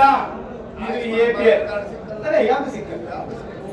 ಹಂಗಾಗಿ ಕನ್ವರ್ಟ್ ಆಗಿರೋದು ಬೇಡ, ಮತ್ತೆ ಅದನ್ನ ವಾಪಸ್ಸು BPL ಆಗಿ ಇಳಿಸೋದಕ್ಕೆ ತಾವು ಸ್ವಲ್ಪ ಶಿಫಾರಸು ಮಾಡಿ. ಯಾಕಂದ್ರೆ ನಿಮ್ಮ ಹತ್ತದೆಲ್ಲ ಆಗಲ್ಲ, ನಮ್ಗೆ ಗೊತ್ತಿದೆ. ಯಾಕಂದ್ರೆ ಬಡವರು ನಿಮ್ಗೆ ಗೊತ್ತಿದೆ, ಎಲ್ಲ ಮೈಂಡ್ ಸೆಟ್ ಹೆಂಗಿದ್ದಾರೆ ಅಂತ ಎಲ್ಲ ಅನುಲಾಸ್ತಾರೆ, ಬೇಡಾಡ್ಕೊಂಡು ಅವ್ರಿಗೆ ಗೊತ್ತಿಲ್ಲ ಹೇಗ್ ಕೇಳ್ಬೇಕು, ಹೇಗ್ ಮಾತಾಡ್ಬೇಕಂತ. ಕೆಲವು ಸಂದರ್ಭದಲ್ಲಿ ಅವ್ರಿಗೆ ಹೇಗ್ ಮಾತಾಡ್ಬೇಕಂತ ಗೊತ್ತಿರಲ್ಲ. ಹಂಗಾಗಿ ತಾವು ತಿಳುವಳಿಕೆಯವರು, ವಿದ್ಯಾವಂತರು, ಇಲ್ಲಿ ನಮ್ಮ ತಹಶೀಲ್ದಾರು, ನೀವು ಅವ್ರ ಪರವಾಗಿ ನಿಂತು ರೆಮಿಡಿ ಬಗ್ಗೆ ನೀವು ಈ ತಾಲೂಕಿನ ಶಾಸಕರಿಗೆ ಸಜೆಷನ್ ಮಾಡಿ, ಸಲಹೆ ಕೊಡಿ.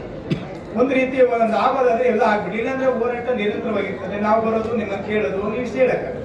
ಅದರಿಂದ ತತ್ಕ್ಷಣ ನಿಮ್ಮಿಂದ ಸಲಹೆಯ ರೂಪದಲ್ಲಿ ನೀವು ಮಾಡೋದಕ್ಕೆ ಪ್ರಯತ್ನ. ಈಗ ಕನ್ವರ್ಟ್ ಆಗಿರೋದು ಆಗ್ಬಿಟ್ಟಿದೆ ಅಂತ ಹೇಳಿದ್ರೆ ಅವ್ರಿಗೆ ಅದು ಗೊತ್ತೇ ಆಗಲ್ಲ. ನಮ್ BPL ಕಾರ್ಡ್ ನಿಂತೋಯ್ತು, ಅಕ್ಕಿ ಬರ್ತಾ ಇಲ್ಲ ಅಂತ. ಅಕ್ಕಿ ಬಂದ್ರೇನೆ ಅವ್ರಿಗೆ ನೀವು BPL APL ಅವ್ರಿಗೆ ಗೊತ್ತೇ ಆಗಲ್ಲ. ಅಕ್ಕಿ ಬಂತು, ಬಂದಿಲ್ವಾ ನಿಲ್ಸ್ಬಿಟ್ರು, ಕೊಟ್ಟಿಲ್ಲ ಅಷ್ಟೇ. ಪೆನ್ಷನ್ 4 ತಿಂಗಳಿಂದ ಬಂದಿಲ್ಲ ಅಂತಾರೆ, 7 ತಿಂಗಳಿಂದ 5 ತಿಂಗಳಿಂದ ಬಂದಿಲ್ಲ ಅಂತಾರೆ. ಮಾತ್ರೆಗೆ ಹಂಗಾಗ್ತಾರೆ ಮೇಡಮ್. ಮಕ್ಕಳು ಸಾಕಲ್ಲ, ಮಕ್ಕಳು ಇದಾರೆ, ಎಷ್ಟೋ ಜನ ಮಕ್ಕಳು ಓದಿರೋರು ಇದ್ದಾರೆ, ವಿದ್ಯಾವಂತರು ಇದ್ದಾರೆ, ಕೆಲವು ಆರ್ಥಿಕವಾಗಿ ಚೆನ್ನಾಗವ್ರೆ. ಅದು ತಂದೆ ತಾಯಿ ಸಾಕ, ಅವ್ರ ಪಾಪ ಅದೇ ಮನೇಲಿ ಕುತ್ಕೊಂಡ್ರೆ ಎದ್ದಳಕ್ಕಾಗಲ್ಲ, ಕುತ್ಕೊಳಕ್ಕಾಗಲ್ಲ. BP ಇದೆ, ಶುಗರ್ ಇದೆ, ಇದೆ, ಅವ್ರು ಯಾರು ಕೇಳೋರೇ ಇಲ್ಲ. ಬರೋ 1,200 ತಿಂಗಳಾದ್ರೆ ಮಾತ್ರೆಗೋ, ಸಣ್ಣ ಪುಟ್ಟ ಖರ್ಚಿಗೋ, ಇಲ್ಲ ಒಂದು ತೂಕಕ್ಕೋ ಏನೋ ಆಗತ್ತೆ ಅಂತೇಳಿ ಅವರು ಇದು ನೋಡ್ತಾ ಇದ್ದಾರೆ. ಆ ರೀತಿ ಅದನ್ನ ಸರಿ ಮಾಡಕ್ಕೆ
ಹೋರಾಟಕ್ಕೆ ಬಂದಿದ್ದೀವಿ, ಮಾತು ಕಡಿಮೆ ಮಾಡಬೇಕು.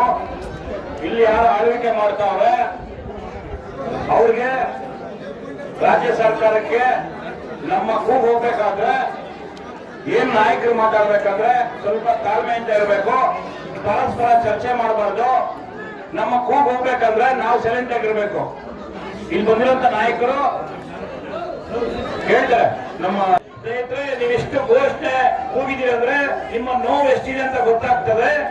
14,500 ಪಿಂಚಣಿ ಕಾರ್ಡ್ಗಳನ್ನ ಇವರು ರದ್ದು ಮಾಡಿದರೆ 4,000ಕ್ಕಿಂತ ಹೆಚ್ಚು ನಮ್ಮ ರೇಷನ್ ಎಲ್ಲೋ ಬೇರೆ ತಾಲೂಕುಗಳನ್ನ ಕರ್ಕೊಂಡ್ಬಂದು ನಮ್ಮ ಜಮೀನುಗಳನ್ನ ಅವ್ರ ಹೆಸರು ಖಾತೆ ಮಾಡಿದ್ದಾರೆ. ನಾವು ಹೂ ಹಾಕಿಲ್ಲ ಅಂದ್ರೆ ಇಲ್ಲೇನು ಕಲ್ಲುಗಳನ್ನ ಹೊಡೆದು ಕರ್ರಿ ಕಲ್ಲುಗಳನ್ನ ಹೊಡೆದು ದುಡ್ಡು ಮಾಡ್ಕೊಂಡ್ರು, ಅಲ್ಲಿ DCC ಬ್ಯಾಂಕ್ ನ ಲೂಟಿ ಹೊಡೆದು ನಮ್ಮ ಮನೆಗಳು ಕೂಡ ಲೂಟಿ ಹೊಡಿತಾರೆ. ಹೂಗ್ ಹಾಕ್ಬೇಕೆಂದು ಅಂಬೇಡ್ಕರ್ ಕೊಟ್ಟಂತ ಸಂವಿಧಾನದ ಬದ್ಧವಾಗಿ ನಾವು ಹೋರಾಟ ಮಾಡುತ್ತೇವೆ. ಹೋರಾಟಕ್ಕೂ ನಿನ್ನೆವರೆಗೂ ಅವಕಾಶ ಕೊಡಲ್ಲ ಅಂತ ಹೇಳ್ತಾ ಇದ್ದಾರೆ. ಇಲ್ಲೇ ನಾವು ಹೋರಾಟ ಮಾಡಿ ನಮ್ಮ ಮಕ್ಕಳನ್ನ ಕಸಿಬೇಕು. ಯಾರ ಮನೆ ಹಾಕ್ತೀವಿ ನಾವು ಕಸಿಯಕ್ ಬಂದಿಲ್ಲ, ಇಲ್ಲಿ ನಮ್ಮ ಮಕ್ಕಳನ್ನ ನಾವು ಕಸಿಯಕ್ ಬಂದಿದ್ದೀರಿ. ಆ ಕಾರಣಕ್ಕೆ ಪ್ರತಿಯೊಬ್ಬ ಮನೆಯಿಂದ ಇವತ್ತೇನು ನಾವು ನಷ್ಟ ಅನುಭವಿಸಿದ್ರೆ ನಮ್ಮ ಜಾಗಗಳನ್ನ ಬೇರೆಯವರಿಗೆ ಪರಬಲೆ ಮಾಡ್ತಾ ಇದ್ರೆ ಅದಕ್ಕೆ ನಾವು ಕೂಗಾಕ್ಬೇಕು. ತಾಳ್ಮೆಯಿಂದ ನಾಯಕರು ಮಾತಾಡೋ ಮಾತನ್ನ ಆಲಿಸಬೇಕು. ಇದು ಸಾಂಕೇತಿಕವಾದಂತ ಧರಣಿ. ಇದು ಇವತ್ತು ಮಾಡಿ ನಾವು ಕೈ ಚೆಲ್ಲಲ್ಲ. ನಮ್ಮ ಗೊತ್ತಿದೆ ನಮ್ಮ ಮಕ್ಕಳು ನಾವು ಹೆಂಗ್ ಕಸಿಬೇಕಂದ್ಬಿಟ್ಟು ನಾವು ಯಾರೋ ಮನೆ ಹಾಕಿ ಕೇಳ್ತಾ ಇಲ್ಲ. ಅಥವಾ ಹೋದ್ರೆ ನಮ್ಮ ಮನೆಗಳ ಸ್ಮಶಾನ ಆಗ್ತದೆ. ಆ ಕಾರಣಕ್ಕೆ ನಮ್ಮ ಹೋರಾಟಗಳಿಗೆ ನಾವು ಶಾಸನಬದ್ಧವಾಗಿ ನ್ಯಾಯಬದ್ಧವಾಗಿ ಸಂವಿಧಾನಬದ್ಧವಾಗಿ ನಾವು ಇಲ್ಲಿ ನ್ಯಾಯ ಕೇಳಕ್ ಬಂದಿದ್ರೆ ಇವತ್ತು ಸಂಬಂಧಪಟ್ಟವರು ಯಾರ ಅಧಿಕಾರಿಗಳು ಇದನ್ನ ಕಿರುಳ ಸರ್ಕಾರಕ್ಕೆ ಜನಪ್ರತಿನಿಧಿಗಳಿಗೆ ತಪ್ಪಿಸುವಂತ ಕೆಲಸ ಮಾಡಬೇಕು. ಇಲ್ಲಂದ್ರೆ ಅನಿರ್ದಿಷ್ಟಾವಧಿ ನಾವು ಹೋರಾಟ ಮಾಡ್ತೀವಿ ಅಂತ ಹೇಳಕ್ ನಾವು ಬಂದಿದ್ರೆ ಆ ಕಾರಣಕ್ಕೆ ಈ ಒಂದು ಹೋರಾಟದ ಕುರಿತು ನಮ್ಮ ವಿಭಾಗ ಪ್ರಭಾರಿಯಾದಂತ ಬ್ಯಾಟಂಗೇಗೌಡ ಮಾತಾಡಬೇಕಂತ ನಾನು ಅವ್ರ ಮನವಿ ಮಾಡ್ತಾ ಇದ್ದೀನಿ. ಭಾರತ್ ಮಾತಾ ಕಿ ನಮ್ಮ ಘೋಷಣೆ ಬಹುಶಃ ಅದು ವಿಧಾನಸೌಧಕ್ಕೆ ಕೇಳಬೇಕು. ನಮ್ಮ ಆಕ್ರೋಶ ಇವತ್ತು ಆಕ್ರೋಶದ ಕಟ್ಟೆ ಒಡೆದಿದೆ. ಇವತ್ತು ನಮ್ಮ ಮಾತೆಯರು ಬರ್ತಾ ಮಾತಾಡ್ತಾ ಇದ್ರು, ನಮ್ಗೆ ಅನ್ಯಾಯ ಆಗಿದೆ, ಪಿಂಚಣಿ ರದ್ದಾಗಿದೆ, ರೇಷನ್ ಕಾರ್ಡ್ ರದ್ದಾಗಿದ್ದಾವೆ. ಈ ರೀತಿ ಅನ್ಯಾಯ ಸ್ವತಃ ಹೃದಯದಿಂದ ಅವಾಗಲೇ ಈ ತಾಲೂಕಿನಲ್ಲಿ ಏನಾದ್ರೂ ಒಂದು ಘಟನೆ ಘಟಿಸುತ್ತೆ ಅಂತೇಳಿ ನಾವೆಲ್ಲ ಭಾವಿಸಿದ್ದು. ಈಗ ಆ ಘಟನೆ 60-70 ಎಕರೆ ಜಮೀನನ್ನ ಕಬಳಿಸೋದ್ರಲ್ಲಿ ನಿರತರಾಗಿದೆ ಬಿಟ್ರೆ ಯಾವ KGF ನಲ್ಲಿ ಬಡವರಿಗೆ, ಮಧ್ಯಮ ವರ್ಗದವರಿಗೆ, ಕಷ್ಟದಲ್ಲಿರೋರಿಗೆ, ಸಮಸ್ಯೆ ಇದೆ ಅಂತಕ್ಕಂಥ ಯಾವುದೇ ಪರಿಜ್ಞಾನ ಇಲ್ಲದೆ ಇವತ್ತು ಹಣ ಗೋ ಭಾರತ್ ಮಾತಾ ಕಿ ಇಲ್ಲಿ ಸಹಿಸಲ್ಲ. ನಾವು ಕೇಸ್ಗೆ ಹಾಕೊಂಡು ಬಂದು ಈ ಮಟ್ಟಕ್ಕೆ ಬಂದಿರೋರು ನಾವು ಅನ್ಯಾಯದ ವಿರುದ್ಧ ಹೋಗಲ್ಲ, ನ್ಯಾಯದ ಪರವಾಗಿರ್ತೀವಿ. ಕೆಜಿಎಫ್ ಅಲ್ಲಿ ಆತರ ತುಂಬಾ ಕೇಸುಗಳು ಇಡೀ ಜಿಲ್ಲೆಯಲ್ಲಿ ನಡೀತಾ ಇದೆ. ನಮ್ಮ ಕಾರ್ಯಕರ್ತರು ಯಾವತ್ತೂ ಎದೆ ಗುಂಡೋಷ್ಟಿಲ್ಲ. ಕಾರ್ಯಕರ್ತರು ತಾಲೂಕ್ ಆಫೀಸ್ ಬಂದ್ರೇನು ನೀವೇನು ರೂಪಶಂಕರ್ ಫಾಲೋವರ್ಸ್ ಏನು ಮನೆ ಹಾಕ್ತೀರಿ ಅಷ್ಟೇ ಮನೆ ಸಾರ್ವಜನಿಕೂ ಆಗ್ಬೇಕು, ನಮ್ಮ ಕಾರ್ಯಕರ್ತರಿಗೂ ಆಗ್ಬೇಕು. ಇಲ್ಲ ಮಟ್ಟದಲ್ಲಿ ಈ ತರ ಹೋರಾಟಗಳು ನಿಮ್ ತಾಲೂಕ್ ಕಚೇರಿಯಲ್ಲಿ ನಡೀತಾ ಇರ್ತದೆ. ಅದೇ ರೀತಿ ಪೊಲೀಸ್ ಇಲಾಖೆಗೂ ನಾನೊಂದು ಮನವಿ ಮಾಡ್ತಾ ಇದ್ದೀನಿ, ಎಚ್ಚರಿಕೆ ಕೊಡ್ತಾ ಇದ್ದೀನಿ. ವಿನಾಕಾರಣ ನಮ್ಮ ಕಾರ್ಯಕರ್ತರ ಮೇಲೆ ಇನ್ನು ಸಲ್ಲದ ಆರೋಪಗಳು ಬಂದಾಗ ಪರಮಾಣು ಕೇಸ್ ಹಾಕ್ಬೇಕು. ತಪ್ಪು ಮಾಡಿದ್ರೆ ಯಾರ ಮೇಲೂ ಕೇಸ್ ಹಾಕಿದ್ರೆ ನಾವಿಲ್ಲ, ವಿನಾಕಾರಣ ಕೇಸ್ ಹಾಕಿದ್ರೆ ಅಲ್ಲಿ ನಾವು ಇರ್ತೀವಿ ಅಂತ ಈ ಮುಖಾಂತರ ಎಚ್ಚರಿಕೆ ಕೊಡ್ತಾ ಇದ್ದೀನಿ. ನೀವೆಲ್ಲ ಪಕ್ಷದ ಕಾರ್ಯಕರ್ತರು ಇವತ್ತು ಇಷ್ಟು ಏನು ಆಕ್ರೋಶ ಭರಿತವಾಗಿ ಬಂದಿದ್ರಿ. ಮುಂದಿನ ದಿವಸಗಳಲ್ಲಿ ಬರ್ದಿದ್ರೆ ನಮ್ಮ ಇವರು ಸಂಸದರು ನಾನು ಹೇಳ್ತೀನಿ ಪ್ರತಿಕೊಳ್ಳಿ 2028 ಅಥವಾ ಒನ್ ನೇಷನ್ ಒನ್ ಎಲೆಕ್ಷನ್ ಆದ್ರೆ ಖಂಡಿತವಾಗಿ ಬಿಜೆಪಿ ಅಧಿಕಾರಕ್ಕೆ ಬರ್ತಾರೆ. ನ್ಯಾಯಬದ್ಧ ಅಂತ ಹೋರಾಟ ನಾವು ಮಾಡೇ ಮಾಡ್ತೀವಿ. ಯಾರು ಚಂದ್ರ ಆಗ್ತೀರ ಅವ್ರ ಜೊತೆ ನಾವು ಇರ್ತೀವಿ. ನಿಮ್ಮಲ್ಲಿ ಸಂಘಟನೆ ಇಲ್ಲ, ಎಲೆಕ್ಷನ್ ಅಲ್ಲಿ ಕೆಲಸ ಮಾಡ್ತೀವಿ. 24 ಗಂಟೆ ಬಿಜೆಪಿ ಕಾರ್ಯಕರ್ತರು ಕೆಲಸ ಮಾಡ್ತಾರೆ. ದೇಶ ಧರ್ಮ ಅಂತ ಮಾಡೋದು ಬಿಜೆಪಿ ಕಾರ್ಯಕರ್ತರು. ಆ ಕಾರಣಕ್ಕೆ ಬಿಜೆಪಿ ಕಾರ್ಯಕರ್ತರ ಬಿಜೆಪಿ ಲೀಡರ್ಸ್ ನ ಎದುರಾಕಕ್ಕೆ ಹೋಗ್ಬೇಡ್ರಿ. ನ್ಯಾಯಬದ್ಧ ಅಂತ ಜನ ನೀವು ಆಳ್ತ ಮಾಡಿದ್ರೆ ಮಾತ್ರ ನಿಮ್ ನಾವು ಸಪೋರ್ಟ್ ಇರ್ತೀವಿ ಅಂತ ಹೇಳಿ ಇವತ್ತು ನಮ್ಮ ಮಾಜಿ ಶಾಸಕರು ಈ ಒಂದು ಎಲ್ಲರೂ ಆಗ್ಬೇಕು ಘೋಷಣೆ ಅಲ್ಲಾಡ್ಬೇಕಿದು ಏನ್ ಹೇಳ್ಬೇಕು? ಭಾರತ್ ಮಾತಾ ಕಿ ವಂದೇ ಮಾತರಂ, ಮಾತರಂ, ಮಾತರಂ, ವಂದೇ ಮಾತರಂ. ಭಾರತ್ ಮಾತಾ ಕಿ ವಂದೇ ಮಾತರಂ, ಮಾತರಂ, ಮಾತರಂ, ವಂದೇ ಮಾತರಂ. ಹೋರಾಟ ಹೋರಾಟ ಎಲ್ಲಿ ತನಕ ಹೋರಾಟ, ರಕ್ತವನ್ನು ಚೆಲ್ಲುತ್ತೇವೆ, ರಕ್ತವನ್ನು ಚೆಲ್ಲುತ್ತೇವೆ, ಬೇಕೇ ಬೇಕು ನ್ಯಾಯ, ಬೇಕು ಬೇಕೇ ಬೇಕು ನ್ಯಾಯ, ಬೇಕು ಸರ್ಕಾರಂತೆ ಸರ್ಕಾರ, ಕಾನೂನಂತೆ ಕಾನೂನು, ಎಲ್ಲಿ ತನಕ ಹೋರಾಟ, ಯಾತಕ್ಕಾಗಿ ಹೋರಾಟ, ಬೇಕೇ ಬೇಕು ನ್ಯಾಯ, ಬೇಕು ಬೇಕೇ ಬೇಕು ನ್ಯಾಯ, ಬೇಕು. ಧನ್ಯವಾದ ನಮ್ಮ ಶಾಸಕರು.